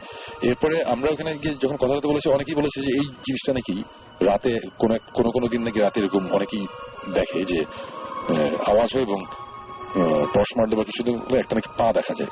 ব্যাপারটা খুবই উইয়ার্ড। মানে এই জিনিসটা যখন ভিজুয়ালাইজ করছি তখনই আমার কাছে মনে হয়েছে যে ওয়াও, মানে আমরা এটা দেখছি নিশ্চয়ই। এখন এইটা নিয়ে আমরা ইনভেস্টিগেশন আমরা গিয়েছিলাম, ওখানে কিছু টুকটাক ঘটনা ঘটেছে। ইনফ্যাক্ট মানে আমরা পুকুরটা ইনভেস্টিগেট করতে গিয়ে ওই পুকুরের পাশে যে বাসাটা, ওটা আমাদের কাছে বেশি ইন্টারেস্টিং লেগেছিল। ওখানে যাওয়ার পরে আমাদের মানে ফিলটাই মানে একটা ফিলিং হচ্ছিল মানে অন্যরকম। আমরা তখন পুকুর বাসা দুটো নিয়ে ইনভেস্টিগেট করি এবং আমাদের ইনভেস্টিগেশনটা এখনো মানে শেষ হয়, এখনো চালু আছে মাঝামাঝি। আমরা তো অনেক লাস্ট 1.5 বছর ধরে অনেক জায়গায় ঘুরছি, তো অনেক জায়গায় যাওয়ার পরে এরকম হচ্ছে যে এক জায়গায় যাওয়ার পরে হয়তো বা একটা কিন্তু রেখে আমরা আবার ব্যাক করছি যে না আমাদের আবার এখানে যেতে হবে। সো এই জায়গাটা হচ্ছে ওরকম একটা জায়গা যেখানে আমরা হাফ ওয়ে ইনভেস্টিগেশন থামিয়ে চলে আসতে হয়েছে, যে কারণে হোক। আমি তাহলে আপনাকে একটা ইনফরমেশন দিতে পারি যদি কাজে লাগে। সেটা হচ্ছে যে মানে বাই এনি চান্স এটা কি বরিশালের কোথাও? হ্যাঁ, ওই এক্স্যাক্টলি আমি হাতে ধরে আছি। বরিশাল থেকে আমাদের ইমেল করেছেন এবং এইরকম একটা পুকুরের ঘটনা বলেছেন, এবং সেই পুকুরে অনেক কিছুই ঘটে। পুকুরটা নাকি এখন চারিদিকে আবার একটু বন্ধও করে দিয়েছে, এবং এইখানে ঢাকা থেকে কিছু মানে কোনো একটা মানে কি বলবো টেলিকমিউনিকেশনের কোনো একটা কাজ করতে যায় কিছু মানুষ, এবং ওইখানে শনিবারে রাতের বেলায় ওই পুকুরটায় নামা নিষেধ, মানে এই পুকুরে কেউ নামবে না। তারপরেও এরা করে কি জোর করে জাস্ট নামে, এবং নামার পরে দেখা যায় যে জোর করে নামার পরে যেটা হয় যে ওইখানে এলাকার একটা লোক দেখে ফেলে। দেখার পরে তারপরে তাকে বলে যে আচ্ছা তুমি কি জানো না যে আচ্ছা এটা আমাদের, আমি আগে বলে নিই যে পাঠিয়েছেন আমাদেরকে শাওন চট্টগ্রাম থেকে, উনিও পাঠিয়েছেন এই ঘটনাটা। এবং তিনি বলছেন যে তারপরে যখন ওই বয়স্ক লোকটা দেখে ফেলে, তারপরে তুমি জানো না শনিবার এখানে নামা নিষেধ, তোমরা নেমেছো এখানে গোসল করতে, কি অদ্ভুত ব্যাপার। ওই দুজন মানুষকে যখন মানে নামার পরে তারপরে তুলে নিয়ে আসে এবং বলে তোমাদের তো সমস্যা হতে পারে, তো কেন হতে পারে জিজ্ঞেস করে, বলে না, বলে যে না এখানে তোমাদের নামা তো ঠিক হয়নি, এখানে তো কেউ নামে না। এই তারপরে যেটা হয় যে ওদেরকে সোনার ধোয়া পানি, তারপরে রূপা ধোয়া পানি সমস্ত দিয়ে গোসল করানো হয়। গোসল করানোর পরে তারপরে বলা হয় যে তোমরা মানে তখনই তো উঠিয়ে নিয়ে আসা হয়েছিল। ইনফ্যাক্ট গল্প তারপরে তাদেরকে বলা হয়েছিল যে এই পুকুরের কি ঘটনা আছে, যে এরকম ঝামেলা আছে এই পুকুরের। সেই দিন রাত্রি থেকে এই লোক দুজনের প্রচন্ড শরীর খারাপ হতে শুরু করে এবং তারা একদিন পরে মারা যায়। জাস্ট মারা যায়। তো সেও বলছে এরকম যে বরিশালের এই পুকুরটা, মানে আপনার কথা শুনে মনে হলো যে আমি সঙ্গে সঙ্গে কিন্তু এই যে দেখলাম যে কাগজ ইয়ে করে আমি হঠাৎ করে নড়ে চড়ে বসে। এক্স্যাক্টলি, মানে আমার কাছে সঙ্গে সঙ্গে দেখলাম যে সেই এই একই টাইপের একটা ঘটনা একজন আমাদের সাথে শেয়ার করেছেন। ওটা খুবই ইন্টারেস্টিং ইনসিডেন্ট, একদম কোইন্সিডেন্স সেটাই। ওকে, ইন্টারেস্টিং। হ্যাঁ, মানে এটা এখন আবার নতুন করে আবার ইন্টারেস্ট পেলাম। আজকে তো আসলে তখন আমরা নামি নেই, হ্যাঁ এখন মনে হচ্ছে যে নামার টাইম হয়ে গেছে, নামার টাইমটা আসছে। আমি অবশ্য সাঁতার যাই না, আপনাদের নামতে হবে। এবং মানে আমার কাছে যেটা মনে হয় যে মানে আমি যদি কোনোদিন ওখানে যেতাম ডেফিনেটলি আমি এই রিস্ক নিতাম না। না, পুকুরে তো নামতে হবে, বিকজ আমরা যখন ওই বদ্ধ একটা অ্যাবন্ডন একটা কুয়ার মধ্যে যখন নামতে পারছি, হ্যাঁ ওইটা অনেক ভয়ঙ্কর ছিল। হ্যাঁ, ওই এপিসোডটা প্রথম সিজনই দেখাবো আমরা, তো ওইটা নিয়ে কোনো আলাপ করা যাচ্ছে না। ওকে, বাট ওইটা থেকে যাবে, এটা বেশ ভয়ঙ্কর ব্যাপার ছিল। সো আমরা ইনফ্যাক্ট মোস্ট অফ দ্য ইনভেস্টিগেশনসই মানে আমরা টিভিতে যখন দেখবো তখন দেখে মনে হয় যে এক রাতে হয়ে গেছে। আচ্ছা, আসলে কিন্তু এক রাতে হয় না, অনেক সময় লাগে, আসলে অনেক সময় লাগে। এরকম যে গেলাম আর ভূতরা দাওয়াত দিয়ে রাখছে যে আজকে আসো শুটিং হবে, সেটা ছিল হয় না। মানে আমাদের এরকম ঘটনাও আছে যে একটা স্পেসিফিক জায়গায় আমাদের 1 মাসে 3 বার যেতে হয়েছে, প্রত্যেকবার আমরা 3-4 বার করে থেকেছি। তো থার্ড টাইমে গিয়ে একটা ইনসিডেন্ট হয়েছে যেটা আমরা মানে ভিডিওতে ক্যাপচার করেছি এবং মনে হয়েছে যে না এটা এখন দেখানো যেতে পারে, মানে এটা তখন আমরা ইনভেস্টিগেশনটা শেষ করেছি। এটা বুঝতে পারি যে ভূত দেখা সুন্দরবনের বাঘ দেখা সেটাও কঠিন। ডেফিনেটলি ভূত বলে আর যাই বলি, সুপারন্যাচুরাল বা আনএক্সপ্লেইন যাই কিছু বলি না কেন, সেটা হচ্ছে সব আসলেই মানে চাইলেই দেখা মিলবে বা এরকম কিছু না। তো একটা জিনিস কি কেন যেন আমার মনে হয় কি যে মাঝে মাঝে যখন আমরা এমনি বলি না যে হ্যাঁ দেখতে চাই বা এরকম কি মানে এটা যে কি হয় মানে আল্লাহ জানে, তখন মনে হয় যে আমি আমার বাসার ঘটনা বললাম যে কয়েকটা এরকম ঘটনা যে বইটা এলোমেলো হয়ে যায়, উল্টাপাল্টা হয়ে যায়, এটা কিন্তু সত্যি। মানে আমি যখন না খেয়াল করা শুরু করলাম এবং লেখা শুরু করলাম যে এই যে বইটা এখানে রাখলাম, তখন দেখি যে জিনিসটা আরো বেশি করে হয় এবং সত্যি সত্যি ঘরটা লক করা, মানে খুব অদ্ভুত ব্যাপার। আমার মনে হয় যে একটা কোন একদিন ফ্রি টাইমে তোমার বাসায় যাওয়া যেত, রাতে বেলা যদি থাকি কিছু একটা জিনিস হয়তো বের করা হবে বা একটা, মানে এটা কিন্তু আমাদের অন্য কোথাও হতো না, এই বাসাটাতেই হচ্ছে। বাসার কথা যখন আসছে আমি একটা ছোট্ট ঘটনা বলি। এটা জাস্ট কবে পরশু দিনের আগের দিনের ঘটনা, এটা আমি যে বাসায় আছি বাসার ঘটনাই। আচ্ছা বলি, এটা যখন উঠছে আর কি, রাতে আমি একটা বই পড়ছিলাম, এক্সোরসিস্ট ট্র্যাডিশন ইন ইসলাম, বিলাল ফিলিপসের বই। বিলাল ফিলিপস নাম করা একজন স্কলার, ওই ইসলামিক চ্যানেল ওনার দিয়ে বিয়ে করে, আফ্রিকান আমেরিকান একজন জামাইকান। তার একটা বই খুব ইন্টারেস্টিং, মানে এক্সোরসিজম নিয়ে, যে পজিশন নিয়ে, এগুলো নিয়ে একটা বই। সেটা পড়ছিলাম, তো পড়ছি বেশ ইন্টারেস্টিং লাগছে, মানে খুবই ইন্টারেস্টিং একটা জিনিস, অনেক নতুন নতুন ইনফরমেশন আমি পাচ্ছি। তো এক্সোরসিজম ব্যাপারটা খুব মজার ব্যাপার কি যে এটা হচ্ছে সব ধর্মেই আছে, খুব সব ধর্মে লিখেছে যে ক্রিশ্চিয়ানিটির মধ্যে বা ইসলাম সবকিছুর মধ্যে আছে। তো বইটা পড়ছি এবং মজাই লাগছিল বইটা পড়তে, খুব ইন্টারেস্টিং। তা বইটা পড়তে পড়তে একটা সময় আমি রাতের বেলা বইটা পড়ছি, তো তখন বইটা পড়তে পড়তে খুব মানে খুব একটা বইয়ের ভিতরে ঢুকে গেছে আর কি আমি। তো হঠাৎ করে ওই হয় না মাঝে মাঝে রুমের মধ্যে টুকটাক আওয়াজ হয়, এটা খুবই স্বাভাবিক, সব বাসাতেই রাতে বেলা ঘুমানোর সময় আওয়াজ হয়। তো একটা আওয়াজ হয়েছে, আমি ওটা ইগনোর করেছি, আমি বই পড়ছি। তো বইটা অনেক বড়, তা কিছু দূর পড়ার পরে আমি বইটা রাখলাম, রেখে আমি তখন কম্পিউটারে বসলাম। তো কম্পিউটারে যখন বসেছি, আমার ঠিক পিছনে হচ্ছে আমার খাটটা, তার পিছনে হচ্ছে একটা অ্যালুমিনিয়ামের গ্লাস দিয়ে একটা আলাদা একটা পার্টিশন দেওয়া, ওটার পিছনে আমার ভিতরে আমার ডিভিডি, ব্লুরে এবং এই বইয়ের লাইব্রেরি গিটার টিটার ওখানে থাকে। ওটা আমার পিছন দিকে আর কি, পিঠের অপোজিট আর কি। হঠাৎ করে আমার মনে হলো কি পিছনে আবার টাক এই টাইপের একটা আওয়াজ হলো। আমি কম্পিউটারে আছি, হঠাৎ করে আবার হয়েছে। সেকেন্ড টাইম যখন হয়েছে তখন আমি একটু ঘুরে বসেছি যে ব্যাপারটিকে, আমি তো মাঝখানে 1 মাস দেশে ছিলাম না, যে আবার টিদুর ঢুকে গেল নাকি, বাসা বন্ধ ছিল। তো ওখানে আমি পুরো তছনছ করলাম, কিচ্ছু নাই, আচ্ছা ঠিক আছে ফাইন, এই করে আমি আবার বসলাম, একটু পরে আবার আওয়াজ। তখন আমার কাছে একটু ব্যাপারটা অ্যানোয়িং লাগলো যে এটা কি। তো এরকম একটা সিচুয়েশনে এর আগে একবার পড়েছিলাম, আমরা একটা ইনভেস্টিগেশনে গিয়েছিলাম, গিয়ে আসার পরে রাতে ঘুমানোর সময় এই আওয়াজ খুব বেশি হতো। তো তখন এটা নিয়ে আমি সাকিব জিবরান আলাপ করেছি যে কি ব্যাপার, আমরা ওইখান থেকে আসার পরে এটা কেন হচ্ছে, আওয়াজ তো টুকটাক রাতে ঘুমানোর সময় হয়, বাট এটা একটু বেশি লেভেলে হচ্ছিল আর কি। আবার আমার ওই কথা মনে পড়লো যে আবার কি হলো না হলো, তা ওই জিনিসটা আর পাত্তা দিইনি। ওই দিন রাতেবেলা যখন আমি ওই যে ওই ইয়ের মতনই আমি ঘুমাইতে যাই সকালে ফজরের আজানের পরে, আমি ফজরের নামাজ পড়ি তারপরে আমি ঘুমাইতে যাই। এটা আমার মানে আমি কিন্তু রেগুলার যে নামাজ পড়ি সব 5 ওয়াক্ত না, বাট আমি ফজরের নামাজ আমি পড়ি, মানে এটা মোটামুটি কম্পালসারি। আমি নামাজটা পড়ে ঘুমাতে যাই। তা আমি ঘুমাতে গেছি তখন কয়টা বাজে, 6:30 বা এরকম একটা কিছু, সকাল হয়ে গেছে তখন। তখনও এরকম আওয়াজ টাওয়াজ। তার শেষে আমি যেটা করলাম, পুরো মানে চাদরটা পুরো মানে কানের উপর দিয়ে পারলে, মানে আমি আবার কান বন্ধ করে যে ইয়ারপ্লাগ দিব সেটাও করতে পারতেছি না, ফোন আসলে ফোন ধরতে হবে একদম। সে যে কোনো মতো ঘুমালাম। তো শরীরটাও একটু ভালো লাগছিল না। তো পরের দিন বুঝলাম যে আমার শরীর ভালো না, মানে একটু সবই তো মিলে যাচ্ছে সুমন ভাই। তো এরকম একটা সিচুয়েশন। তা এটা হচ্ছে পরের দিন, মানে আমি গতকালকের আগের, মানে গত পরশু রাতের কথা বলছি।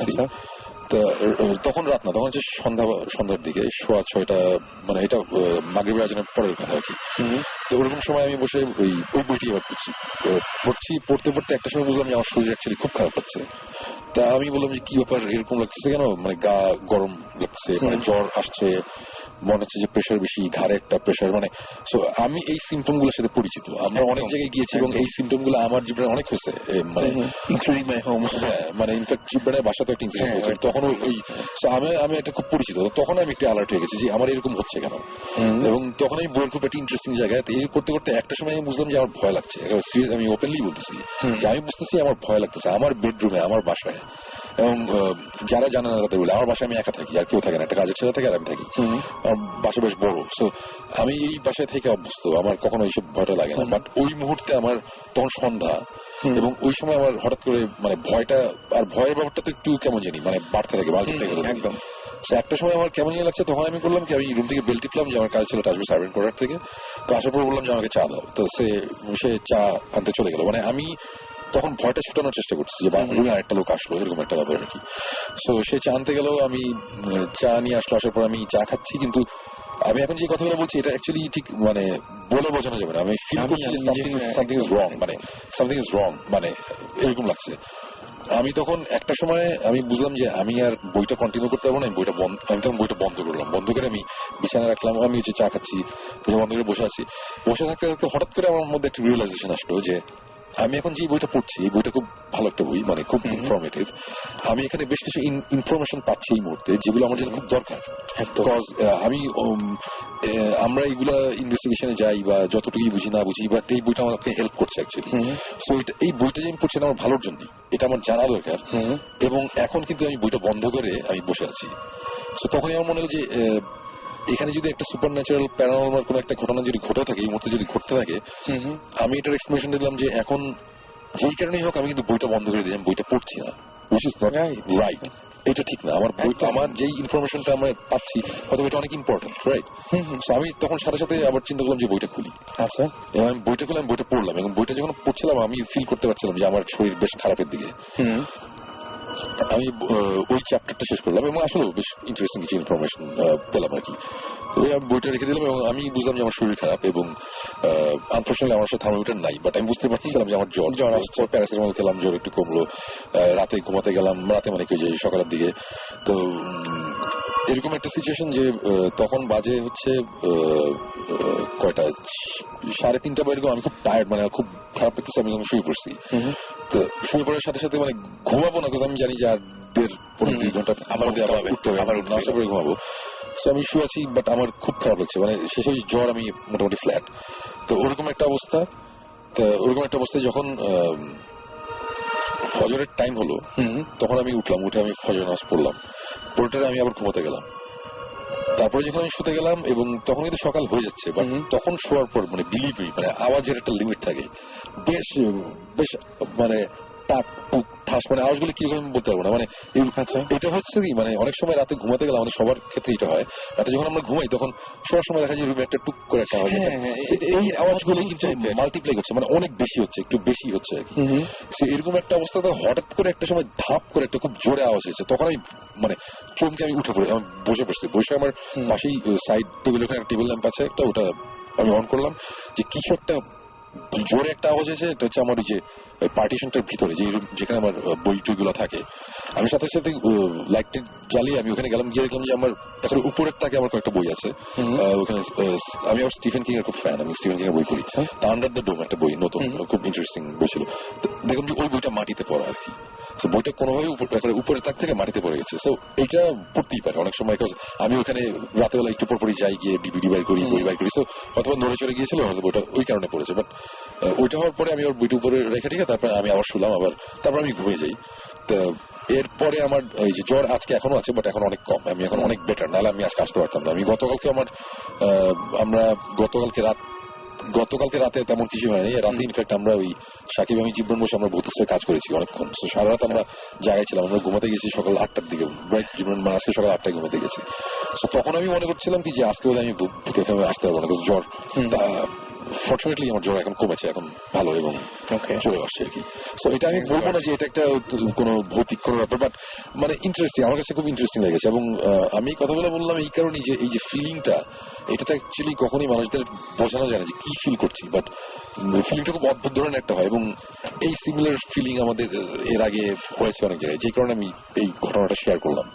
আমি বলছি, আমি ক্লেম করছি না যে আমার ভূত বা জিন এসে বইটা ফেলা দিচ্ছে, না তা না, বাট সবগুলো ঘটনা একটার সাথে একটা মানে জোর লাগলে খুব ইন্টারেস্টিং একটা জিনিস হয়, এই কারণে আজকে শেয়ার করলাম আর কি। সত্যি আমি আমার কাছে আরেকটা জিনিস খুব অদ্ভুত লেগেছে, আমি জানি না যে কি জন্য।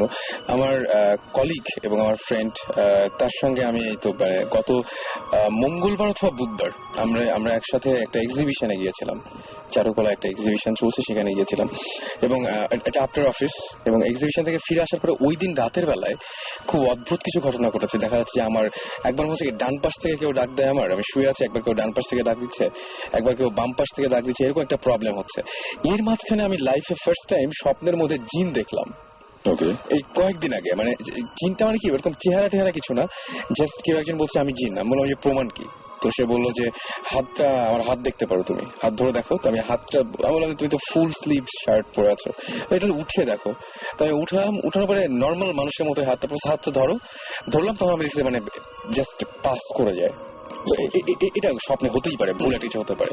তো আমি খুব এক্সাইটেড, আমি তারপরে বললাম যে আবার দেখি তোমার আরেকটা হাত দেখি। ওই হাতটা আবার দেখালো, তখন দেখলাম যে না, এই হাতটার মধ্যে একদম পুরো আগুনের মতো একটা হাত।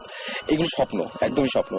এবং তারপরে দেখলাম যে কিছু মানুষকে সে পজেস্ট করছে, মানুষ পজেস্ট হয়ে যাচ্ছে এবং তারা অদ্ভুত টাইপের আচরণ করছে।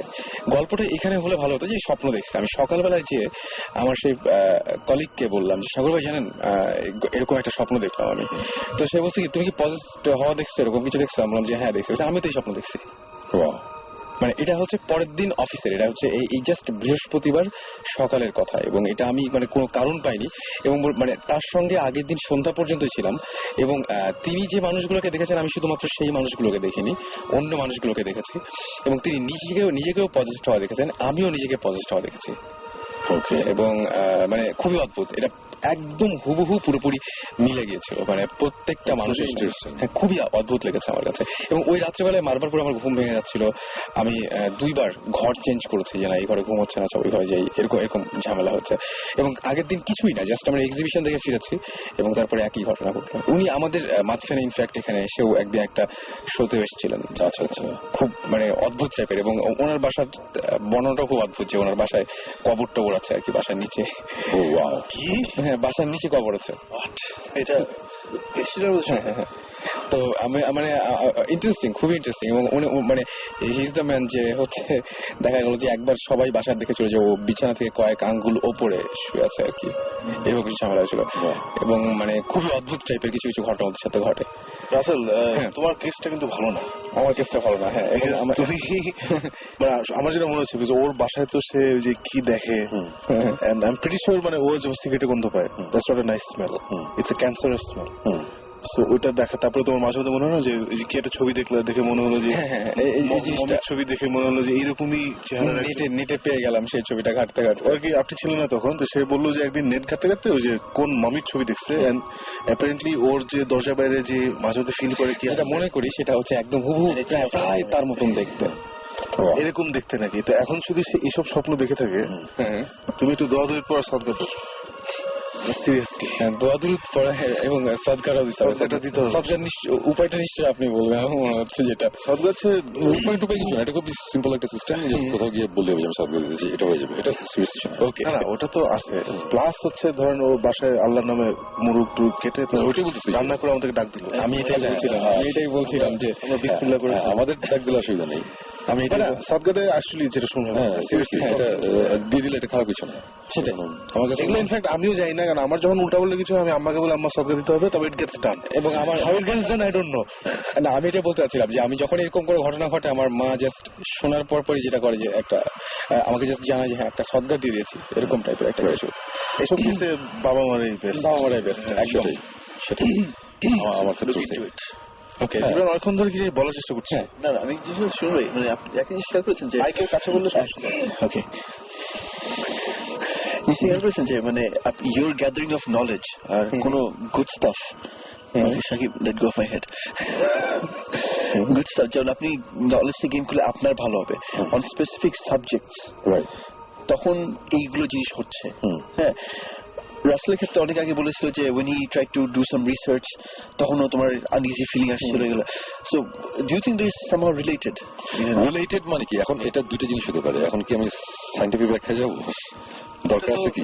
না, সায়েন্টিফিক ব্যাখ্যাতে না যাওয়া মানে ভালো। সাইন্টিফিক ব্যাখ্যাতে তবে, যাওয়া দরকার নেই। মানে যে আমরা যদি যেহেতু আমরা ভূতে ফেমে আছি, হ্যাঁ সায়েন্সের ফেমে নাই, প্রোগ্রাম করতে পারি সায়েন্স এফএম। হ্যাঁ ওইটাই বলছি। তো ওটা আমরা ওখানে অন্য জায়গায় এবং সবচেয়ে মজার ব্যাপার যে আপনি যে এক্সোসিজমের কথা বললেন ফার্স্ট শোতে, যেটা আমি বলেছিলাম তখন আমার কাছে ছিল হচ্ছে এক্সোসিজমের উপরে পুরোপুরি প্রিন্টেড কিছু কপি আমি নিয়েও দেখিয়েছিলাম।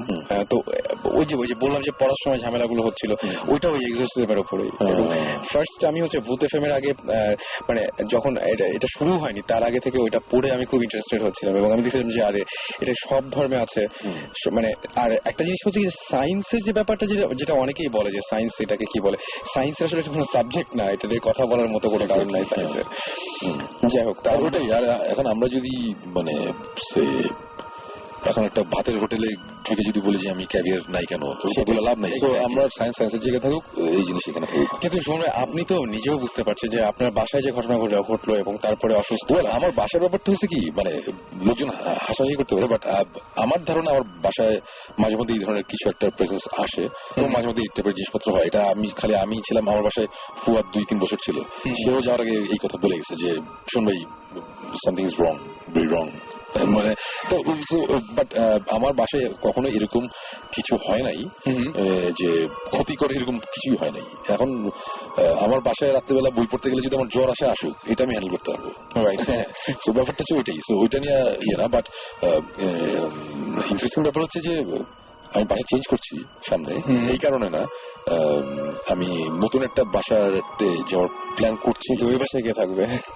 না, এই বাসায় অসুবিধা হবে না, বাট নতুন যে বাসাটা যাওয়ার প্ল্যান করছি ওই বাসাটা নিয়ে অনেক অনেক অনেক ধরনের কথা আছে আর কি, যেখানে আমি আরো অনেক বেশি ইন্টারেস্টেড এই বাসাটাতেই যাওয়ার জন্য।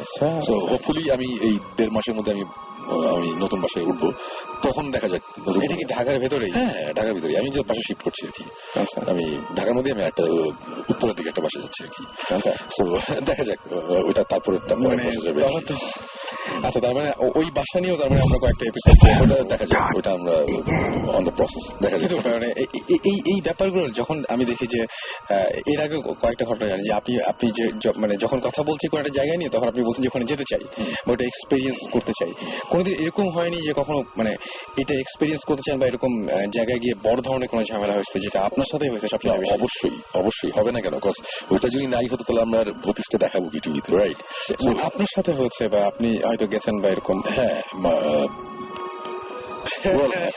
জিনিসটা অনেক পার্সোনাল ঘটনা, তো সব কিছু বলা যায় না। বাট হ্যাঁ, আমি মানে আমার পার্সোনাল লাইফে আমি ফার্স্ট হ্যান্ড অনেক কিছু এক্সপিরিয়েন্স করেছি যা আমি এখনো পর্যন্ত এক্সপ্লেনেশন দিতে পারি নাই, এবং এই এক্সপ্লেনেশন দিতে চাই দেখেই আমি কিন্তু ওই বইটা পড়ছিলাম, যে বইটা। এবং আমি বলছিলাম না যে আমি বেশ কিছু ইম্পর্টেন্ট ইনফরমেশন পাচ্ছিলাম বইটা পড়ার সময়। ওখানে ওই ইনফরমেশন পাওয়ার পরে আমি এত এক্সাইটেড ছিলাম, আমি মনে আছে সাকিব, আমি রাত্রে 1:30টার দিকে সাকিবকে কল দিয়ে জোরে জোরে বলছিলাম, সাকিব আমি কয়েকটা জিনিস সলভ করে ফেলছি, আমার লাইফে কয়েকটা ঘটনা হয়েছিল, আমি কয়েকটা জিনিস এক্সপিরিয়েন্স করছিলাম, উইটনেস, তো ওগুলোর সাথে তখন এগুলো মেলানো ছিল। মেলানো। এবং খালি আমি না, আমার পরিচিত একজন মিউজিশিয়ান, তার লাইফে একটা ঘটনা ঘটেছিল এবং আমি ওর ঘটনার সাথেও আমি এই বইয়ে পড়ে কয়েকটা জিনিস খুব সুন্দরভাবে মিলিয়েছি। মেলানোর পর আমি তাকে কল দিয়ে বলেছি যে তোমার কি এই ব্যাপার হয়েছিল নাকি? বলে যে হ্যাঁ শোন ভাই আমার এই জিনিসটাই হয়েছিল। আমি বলছি ওকে ফাইন। মিউজিশিয়ানটা কিন্তু মানে somebody we all know. হ্যাঁ মানে আমি নাম বলবো না আর কি, হ্যাঁ নাম বলবো না, কিন্তু আমরা সবাই চিনি, খুবই ফেমাস একজন মিউজিশিয়ান। এবং তার প্রবলেম, এবং সেও তখন বললো যে হ্যাঁ শোন ইট মেক সেন্স, বিকজ আপনি যে কথাগুলো বলতেছেন আমার এই জিনিসগুলোই হয়েছিল। সো এই যে পজেশন বা ব্ল্যাক ম্যাজিক অথবা এই জিনিস সবগুলোর সাথে একটা কানেকশন আছে কিন্তু। এবং হয়তোবা আমাদের অনেকের লাইফে অনেক সময় ছোটখাটো ভাবে অনেক কিছু হয়, আমরা বুঝি না। আমি অনেক কিছু বুঝতাম না, বাট এখন আমি মিলিয়ে রেখেছি যে অনেক কিছু, বিকজ এরকম সব জিনিসপত্র দিয়ে আসে, এক্সাম্পল বা কিছু দেয়া আছে যেগুলা আজকালকার এই মডার্ন যুগের কথা না, এটা অনেক কয়েকশো বছর আগে এরকম মানে বলা কথা আর কি। সো ওইগুলা এখন এই 300-400 বছর পরেও বা আরো অনেক বছর পরে এসে মানুষজন আমরা এক্সপিরিয়েন্স করছি। তখন স্বাভাবিকভাবেই আমি যেহেতু রিলিজনে বিশ্বাস করি, আমার বেশ কিছু জিনিস আমি তখন বিশ্বাস করছি আর কি, যে আমি কনভিন্স। ইনফ্যাক্ট আপনি আপনার এই পজিশন স্টোরিগুলো বইটা তো আপনি এখন পড়ছেন, স্যার পরে হলে আমি পড়বো। আপনি যেগুলো আমার সাথে শেয়ার করেছিলেন আসলে আমার মনে নেই, আমি কি আমার কাজিনের একটা ঘটনা শেয়ার করেছিলাম যেখানে শি ওয়াজ পজেসড? না বলি নাই না এটা, আমরা শুনতে পারি তো, শুনতে পারি। আচ্ছা সময় আছে বেশ কিছুটা। এটা অনেক আগে ঘটনা, অনেক আগে ঘটনা। আমি তখন অনেক ছোট, আমি ক্লাস 6-7 পড়ি। আর তখন, এখন তো আমরা আলাদা থাকি, তখন আমরা জয়েন্ট ফ্যামিলিতে থাকতাম। সো বেসিক্যালি 3 তলা বাসা ছিল, 3 তলা আর ছাদে একটা হাফ, যেগুলো থাকে না হাফ, একটা জাস্ট 2 রুম থাকে।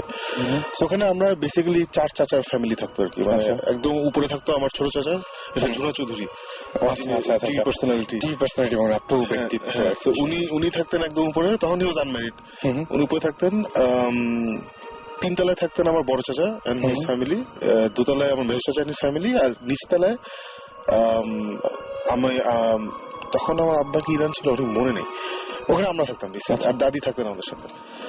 সো আমার সব চাচারই হেভি জোশ, মানে ভেরি মানে fun people and all that. But আমার মেজো চাচা হচ্ছে বেসিক্যালি ফ্যামিলিতে কিছু থাকে না লোক যে প্রচন্ড লজিক, প্রচন্ড পড়াশোনা, প্রচন্ড মেজাজ, সবাই ভয় পায়। তো উনি ওইরকম আর কি, মানে উকিল ছিলেন, মানে তারপরে এখনো ইনফ্যাক্ট প্র্যাকটিসিং সেক্রেটারি ছিলেন, সেই অনেক কিছু আর কি। তো উনি আর কি, এবং উনি আবার খুব রিলিজিয়াস, এমন না যে উনি ওয়াজ ভেরি রিলিজিয়াস, ফ্যানাটিক না।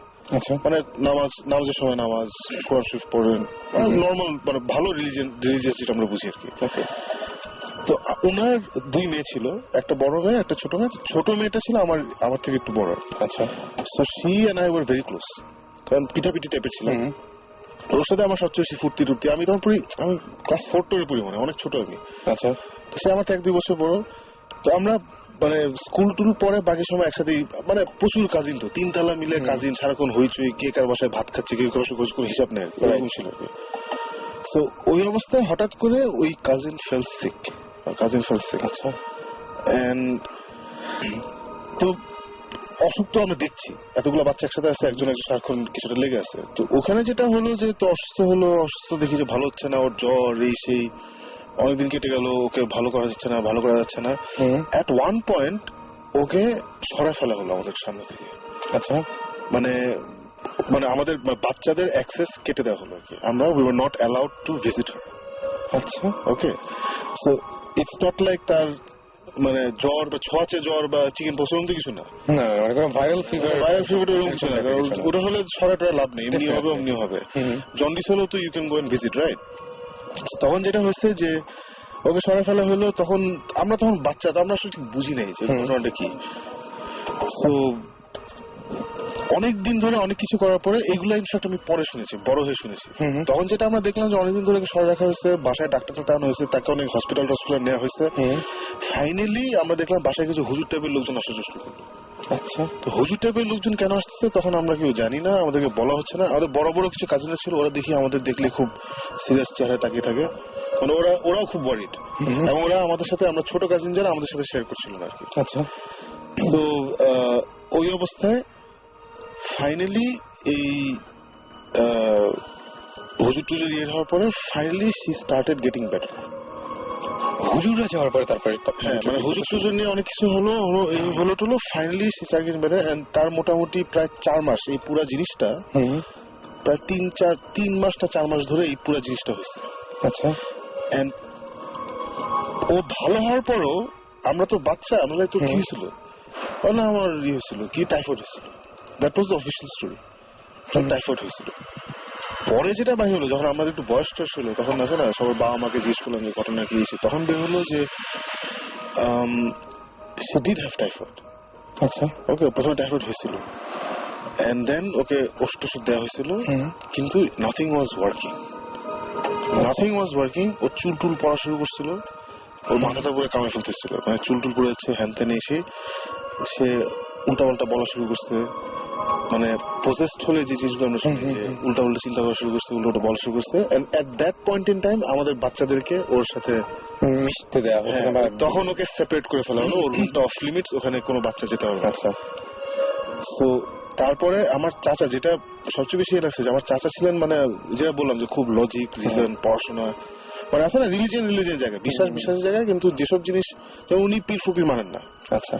ওই কিছু হইলে পীর অমুক পীর বল, এগুলো ওনার নাই। ওনার কথা হচ্ছে আল্লাহর সাথে আমার ডাইরেক্ট লাইন আছে, দরকার নেই। তো ওনার মতো লোক has forced to bring in this মৌলবী বা পীর বা হোয়াট এভার, এই ওনাদেরকে আনতে হয়েছে ওনার, মানে at the end of the day উনি একজন বাবা। হ্যাঁ, সেটাই স্বাভাবিক। এবং মানে তাকে মানতে হয়েছে, মানে ব্যাপারটা যথেষ্ট সিরিয়াস। হ্যাঁ, মানে হোপলেস অবস্থায় চলে গেছিল, এবং তখন হি ওয়াজ ফোর্স টু মানে seek the help of this people. এবং ওনারা আসলেন, এসে কি করেছেন আমি জানি না, but they did some things, মিলাদ টিলাদ হয়েছিল, অনেক দোয়া হয়েছিল, অনেক সাত করে দেওয়া হয়েছিল, অনেক হয়েছিল। Finally she became better. পরে আমার আম্মা আমাকে একটা ছোট্ট একটা মানে জাস্ট অ্যাসাইড একটা স্টোরি বলেছিল। My mother to this day is convinced, প্রথম থেকে আম্মা কনভিন্স ছিল যে শি ওয়াজ পজেসড। তো পজেস ছিল, এটা হচ্ছে ওনার একটা কনভিকশন। সেকেন্ডটা হচ্ছে যে শি ওয়াজ কনভিন্স যে যেই জিনটা আমার কাজিনকে ইয়ে করছে, পজেস করছে, ওই জিনটা নাকি আমার জন্য আসছিল।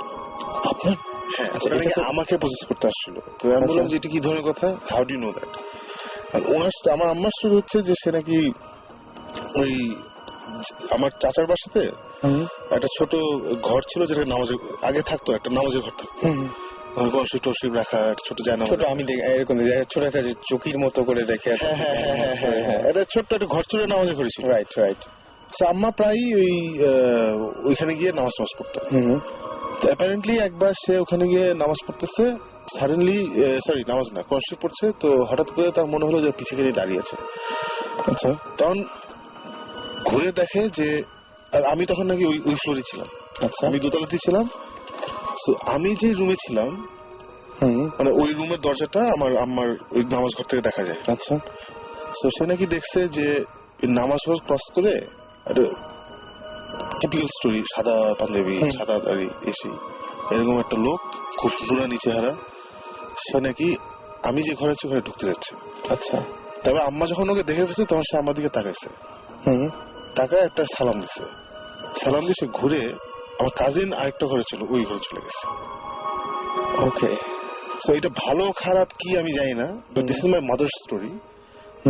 পরে সুমন ভাই, এই আমরা তো আসলে ওয়েস্টার্ন কনসেপ্টস অফ পজিশন গুলো জানি, কারণ আমরা এত ছবি দেখেছি, ইন্টারনেট ঘাটলি 32টা পেজ চলে আসে। তো আসলে ইসলামিক বা আরবিক কনসেপশন অফ এক্সোরসিজম আমি ইনফ্যাক্ট জানা শুরু করেছি সুমন ভাই বইটা আনার পর থেকে, যে আমাদের রিলিজিয়াস বা কালচারাল ইয়েতে এগুলো ম্যানিফেস্টেশন কিভাবে হয়। তখন দেখলাম যে এই ঘটনাগুলো আমার কাজিনের যেসব গল্প আমি শুনেছি, ওর সাথে অনেক একমত। এন্ড মেবি আমার আম্মা ওই তাকানোটার জন্য আই ডিডন্ট এক্সপেরিয়েন্স দ্যাট। এবং যারা এমনি এইগুলো নিয়ে জানতে চান, এক্সোরসিস্ট, তারপর এগুলো এই নামে কিন্তু বিভিন্ন, মানে এই নামে কিন্তু মুভি আছে, অনেকগুলো পার্ট আছে। তারপরে এক্সোরসিজম নামেও আছে, এমিলি রোজ নামে একটা খুব চমৎকার মুভি আছে। ইচ্ছা করলে আপনারা দেখতে পারেন, যদি এক্সোরসিজমের উপরে একটু পড়াশোনা করতে চান বা জানতে চান, তাহলে দেখতে পাবেন যে এগুলো আছে। এবং খুবই অদ্ভুত টাইপের স্টোরি। এবং ওখানে কিন্তু কিছু কিছু মিডল ইস্টেও দেখায়, মিডল ইস্টেরও কিছু ঘটনা দেখায়, যে কিভাবে পজেসড হয় মানুষ, কিভাবে তারপরে সেগুলোকে মানে আবার বের করে। রিলিজিয়ন তো at the end of the day divide করছি আমরা, আল্লাহ তো এক, আমরা এটাকে হিন্দু, মুসলিম, খ্রিস্টান, বৌদ্ধ অনেক কিছু বানাইছি, সেটাই। So I have a feeling ওই এইসব জিন বা whatever we call this things, ওই সবাইকে একই জিনিস এফেক্ট করে, আল্লাহ তো ওদের বানাইছে। এক্স্যাক্টলি, এবং প্রত্যেকটা মানে ধর্ম বলি সব জায়গাতেই এদের অস্তিত্বের কথা পায়, যে এক্সোরসিজমের এই প্রসেসটা সব জায়গাতেই আছে, এমনকি আমাদের ইসলামেও আছে। অর্পি আমাদের এসএমএস করেছেন, অর্পি এসএমএস করে বলছেন I saw A ghost in my childhood. আচ্ছা, এবং তিনি বলছেন এটা বাসায় দেখেছিলেন মাঝরাতে, এবং তিনি বলছেন যে our building was build beside to graves, দুটো কবর আছে পাশে, এবং তিনি মনে করছেন যে সেই কবরের ওখান থেকে হয়তো এরকম কোনো কবরের কারণে এরকম কোনো ঘটনা ঘটছে।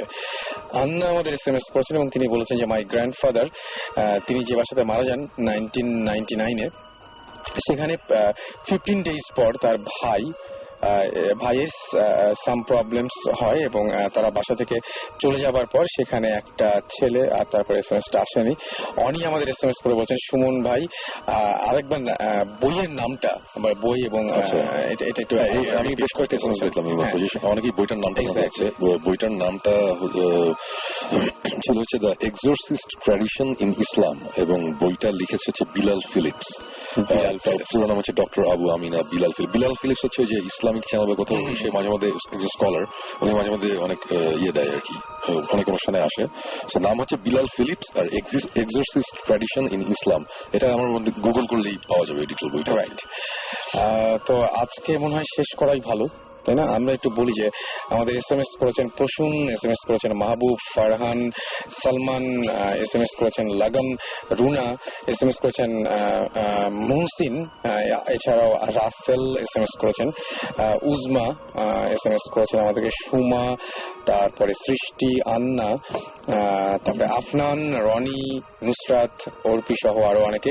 শুধু লাস্টে আমি একটা কথা জানতে চাই সাকিব ভাই, সেটা হচ্ছে যে এখন উনি কেমন আছেন, বা পরে আর কোনো সমস্যা হয়নি এরপরে? না, মাশাআল্লাহ, ওই ইনসিডেন্টস এর পরে কোনো সমস্যা হয়নি, and she is very happily married, living in America right now, in Dallas, Texas. ওখানে তো ঘটনা নিয়ে মজা করেন হয়তো এখন? না, এটা নিয়ে না পড়ার কোনো কথা হয়নি, এটা নিয়ে ইনফ্যাক্ট আমার কাজের সাথে আমার জীবনে কথা হয়নি। আচ্ছা, কিন্তু ছোটবেলায় যখন সে ভালো হয়ে গেছিল তখন একবার তো কি ছিল যে টাইফয়েড হয়েছিল, মানে উই অবভিয়াসলি নিউ যে টাইফয়েড না, বাট জিনিসটা নিয়ে আসলে মানে কথা হয়নি, এটা আমার এন্টার ফ্যামিলিতেই কথা হয়নি, আমার আম্মার সাথে আমার এটা নিয়ে কথা হচ্ছে, এন্টার আম্মার কাছ থেকে আমি। কিন্তু ওই ব্যাপারটা খুব ভয়ঙ্কর আমার কাছে, যেটা মানে যে ঘরে একটা ঘরে না গিয়ে আরেকটা ঘরে, মানে ব্যাপারটা খুবই অদ্ভুত টাইপের, মানে অ্যাটলিস্ট আন্টি তো কিছু একটা দেখেছিলেন। সেটাই, মানে আম্মা ইজ কনভিন্স যে ওই জিনিসটা আমার জন্য আসছিল, এন্ড আম্মা দেখে ফেলছে, আম্মা ভাবছে যে তখন যেহেতু আম্মা মানে কনসিয়াস করছেন অল দ্যাট, তখন ওই স্প্লিট সেকেন্ড একটা ডিসিশন চেঞ্জ হয়েছে। আচ্ছা, এটা হচ্ছে আম্মার থিওরি। আচ্ছা, সো আই ডোন্ট নো। ওকে। আচ্ছা, আমি একটা জিনিস বলতে চাই, যারা ভূত এফএম রেগুলারলি শুনছেন, যদি আমাদের কাজের কোনো এভিডেন্স দেখতে চান বা একটা টেস্ট পেতে চান, প্লিজ ভিজিট ইউটিউব, ওখানে BHOUTIST ভৌতিস দিয়ে সার্চ দিলে আমাদের ডেমো ট্রেলারটা চলে আসবে। ইনফ্যাক্ট আমি দেখছি যে কয়েকদিন ধরে সবাই খুব দেখছেন এটা, ফেসবুকে আবার আপলোড করে দিচ্ছেন বিভিন্ন প্রোফাইলে, এবং সেটা আবার শেয়ার করছেন সবার সাথে। Thank you. আমার কাছে খুব ভালো লেগেছে জিনিসটা, এবং in fact you are most welcome. মানে আমিও তো আমার মানে থ্যাংক ইউটা আমারও পাওয়ার, আমি নিজেও দেখেছি ইনফ্যাক্ট, এবং আমি নিজেও সেম কাজটা করেছি। তো যাই হোক, শোন ভাই, শেষ করি আজকে। হ্যাঁ, শেষ করার আগে আমি আরেকটা কথা বলি, সেটা হচ্ছে যে অনেকের, আমি লাস্ট টাইমও বলেছিলাম, অনেকের একটা ভুল ধারণা আছে যে আমরা ভৌতিস টিমে আমরা আরো লোকজন চাচ্ছি আমরা নিয়ে ঘোরার জন্য। অ্যাকচুয়ালি আমরা এর আগে লাস্ট এপিসোডে বলেছিলাম, আবার বলছি যে অ্যাকচুয়ালি ভৌতিস টিম আমরা যেটা করেছি, আমরা এটা নিয়েই মানে অ্যাকচুয়ালি হিমশিম খাচ্ছি, আমরা তিনজনই হ্যান্ডেল করতে পারছি না। সো আমরা অ্যাকচুয়ালি আরো মানুষজন নিয়ে কোনো ইনভেস্টিগেশনে যাওয়ার আমাদের এই মুহূর্তে কোনো প্ল্যান নাই, বাট আমাদের কখনো যদি এরকম কিছু হয় ডেফিনেটলি আমরা জানাবো, তখন আমাদের সাথে যোগাযোগ করলে আমরা দেখবো। বাট এই মুহূর্তে আমরা কাউকে নিয়ে যেতে চাচ্ছি না। ইভেন এই যে আমাকে পার্সোনালি একটা মেসেজ পাঠিয়েছে শায়ের আমান, আমি যেতে চাই, সরি আমি তোমাকে নিব না। এবং সবচেয়ে আশ্চর্য ব্যাপার কি, মানে তবে না নিতে চাইলেও সে সাথে আরো কিছু একটা মানে মানুষকে অন্তত মানে উৎসাহ দেওয়ার মতো কিছু একটা বলার সময় চলে এসছে বোধহয়। আমি এবার অসংখ্য ইমেল পেয়েছি, আচ্ছা ভাইয়া আপনারা নিবেন না, ভালো কথা, আমরা কয়েকজন মিটার টিম করেছি, ভালো, খুবই ভালো, সবাই মিলে টিম করুক।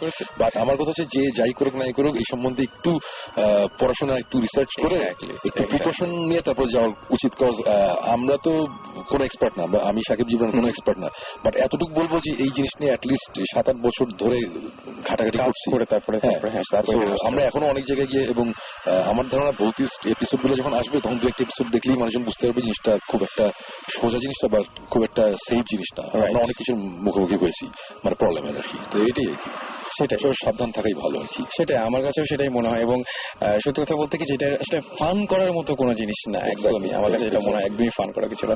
সুমন ভাইয়ের কাছ থেকে আজকে আর কিছু শুনতে চাইলাম না, একটু সিক সুমন ভাই বলেছেন শুরুতেই, থ্যাংক ইউ। তারপরেও আমরা পেয়েছি সুমন ভাইকে, এটা হচ্ছে আমরা সো লাকি। আর অনেকদিন পরে আবার হচ্ছে সাকিব ভাইয়ের কাছ থেকে, এবং বরাবর মতো একটা চমৎকার 4 সপ্তাহ বেশি সুমন ভাই। আচ্ছা, যেহেতু ভূতের গল্প শেষ, আমি লাস্ট একটা কথা বলি। রাসেল, তুমি কি ইউনাইটেড স্টেটস এর ভিসা পেয়েছো নাকি বাই এনি চান্স? না না পাই না। তুমি টাইম বলার সময় আমেরিকার টাইম বলছো। ও আচ্ছা, হ্যাঁ আমি একদম পুরোপুরি সকাল হয়ে যাচ্ছে এরকম একটা ব্যাপার হচ্ছে। এটা মানে আমি এরকম হতে পারে, মানে এরকম ভালো যে পজেস্ট হয়েছি হয়তো ওই দিকের আপনার সাথে চলে এসছে এবং তারপরে আমি পজেস্ট হয়েছি, এরকম হতে পারে। এনিওয়েজ, আচ্ছা আপনারা যারা SMS করবে তারা তো করেছেনই। আরেকবার বলি, আমাদের SMS করার নিয়ম হচ্ছে শাউট লিখে স্পেস দিয়ে আপনার নাম লিখে স্পেস দিয়ে আপনার মেসেজ লিখে পাঠিয়ে দিতে পারেন 9840 নাম্বারে। আর যারা ইমেল করতে চান তারা হচ্ছে ভূত FM BHOOT ভূত তারপরে FM@radiofurti.fm, এখানে আপনি ইমেল করে আপনার ঘটনাগুলো জানাতে পারেন। আপনাদের SMS গুলো সযত্নে আমার কাছে জমা আছে, এবং আপনাদের ইমেলের মাধ্যমে আপনাদের কাছে ফোন কলও যাবে, এবং ফোন কলের মাধ্যমে আপনারা অবশ্যই আমাদের এখানে পার্টিসিপেট করতে করার একটা সুযোগ পাবেন। আর সেই সাথে যেটা বলবো যে অবশ্যই ইমেইলের সাথে আপনার টেলিফোন নাম্বার এবং অথবা সেলফোন নাম্বার, এবং আপনারা কোন জায়গায় আপনি আছেন সেটা অবশ্যই, মানে ঢাকা, চট্টগ্রাম, রাজশাহী, সিলেট, বগুড়া, রংপুর, যেখানে থেকে হোক না কেন, নিচে অবশ্যই লিখবেন আপনার জায়গার নাম, কোন জায়গা থেকে লিখছেন, এবং যদি আপনারা শোতে আসতে চান সেই ব্যাপারেও আপনারা ইচ্ছা করলে আমাদের সাথে কন্ট্যাক্ট করতে পারেন। ঘড়িতে সময় এখন রাত 2:07। সো শেষ করতে হচ্ছে, কথা হবে আবারও আগামী শুক্রবার ভূত FM এ ঠিক 11:59। সেই পর্যন্ত সবাই ভালো থাকবেন, সুস্থ থাকবেন, সুন্দর থাকবেন, এবং শেষ করার আগে একটা ওয়ার্নিং দিচ্ছি। শিওর, প্লিজ প্লিজ, গভীর রাতে যদি কেউ বাসে ওঠেন, একটু ভালো করে দেখে নিও যে সিটে যারা বসে আছে আসলেই মানুষ নাকি। আমাদের প্রতিষ্ঠা একটা ইনভেস্টিগেশন আমরা করছি এখন, ওই স্টোরিটা সিজন 2 তে ইনশাআল্লাহ দেখবো। ভাই আমার তো মানে খুবই রিসেন্টলি আমার পাহাড়ে যাওয়ার ইচ্ছা আছে, আমি বুঝতে পারছি না যে রাতেই। Okay, so thank you so much এতক্ষণ ধরে আমাদের সঙ্গে ছিলেন। স্টে টিউন টু রেডিও ফুর্তি। ফিরে আসবো আবারও আগামী শুক্রবার একই সময়ে, আপনাদের সাথে রাসেল থাকবো এবং সেই সাথে থাকবে ফৌতিস টিম। সেই পর্যন্ত সবাই ভালো থাকবেন এবং বেশি করে সাহস সঞ্চার করবেন যাতে ভালোভাবে ভূত FM শুনতে পারেন।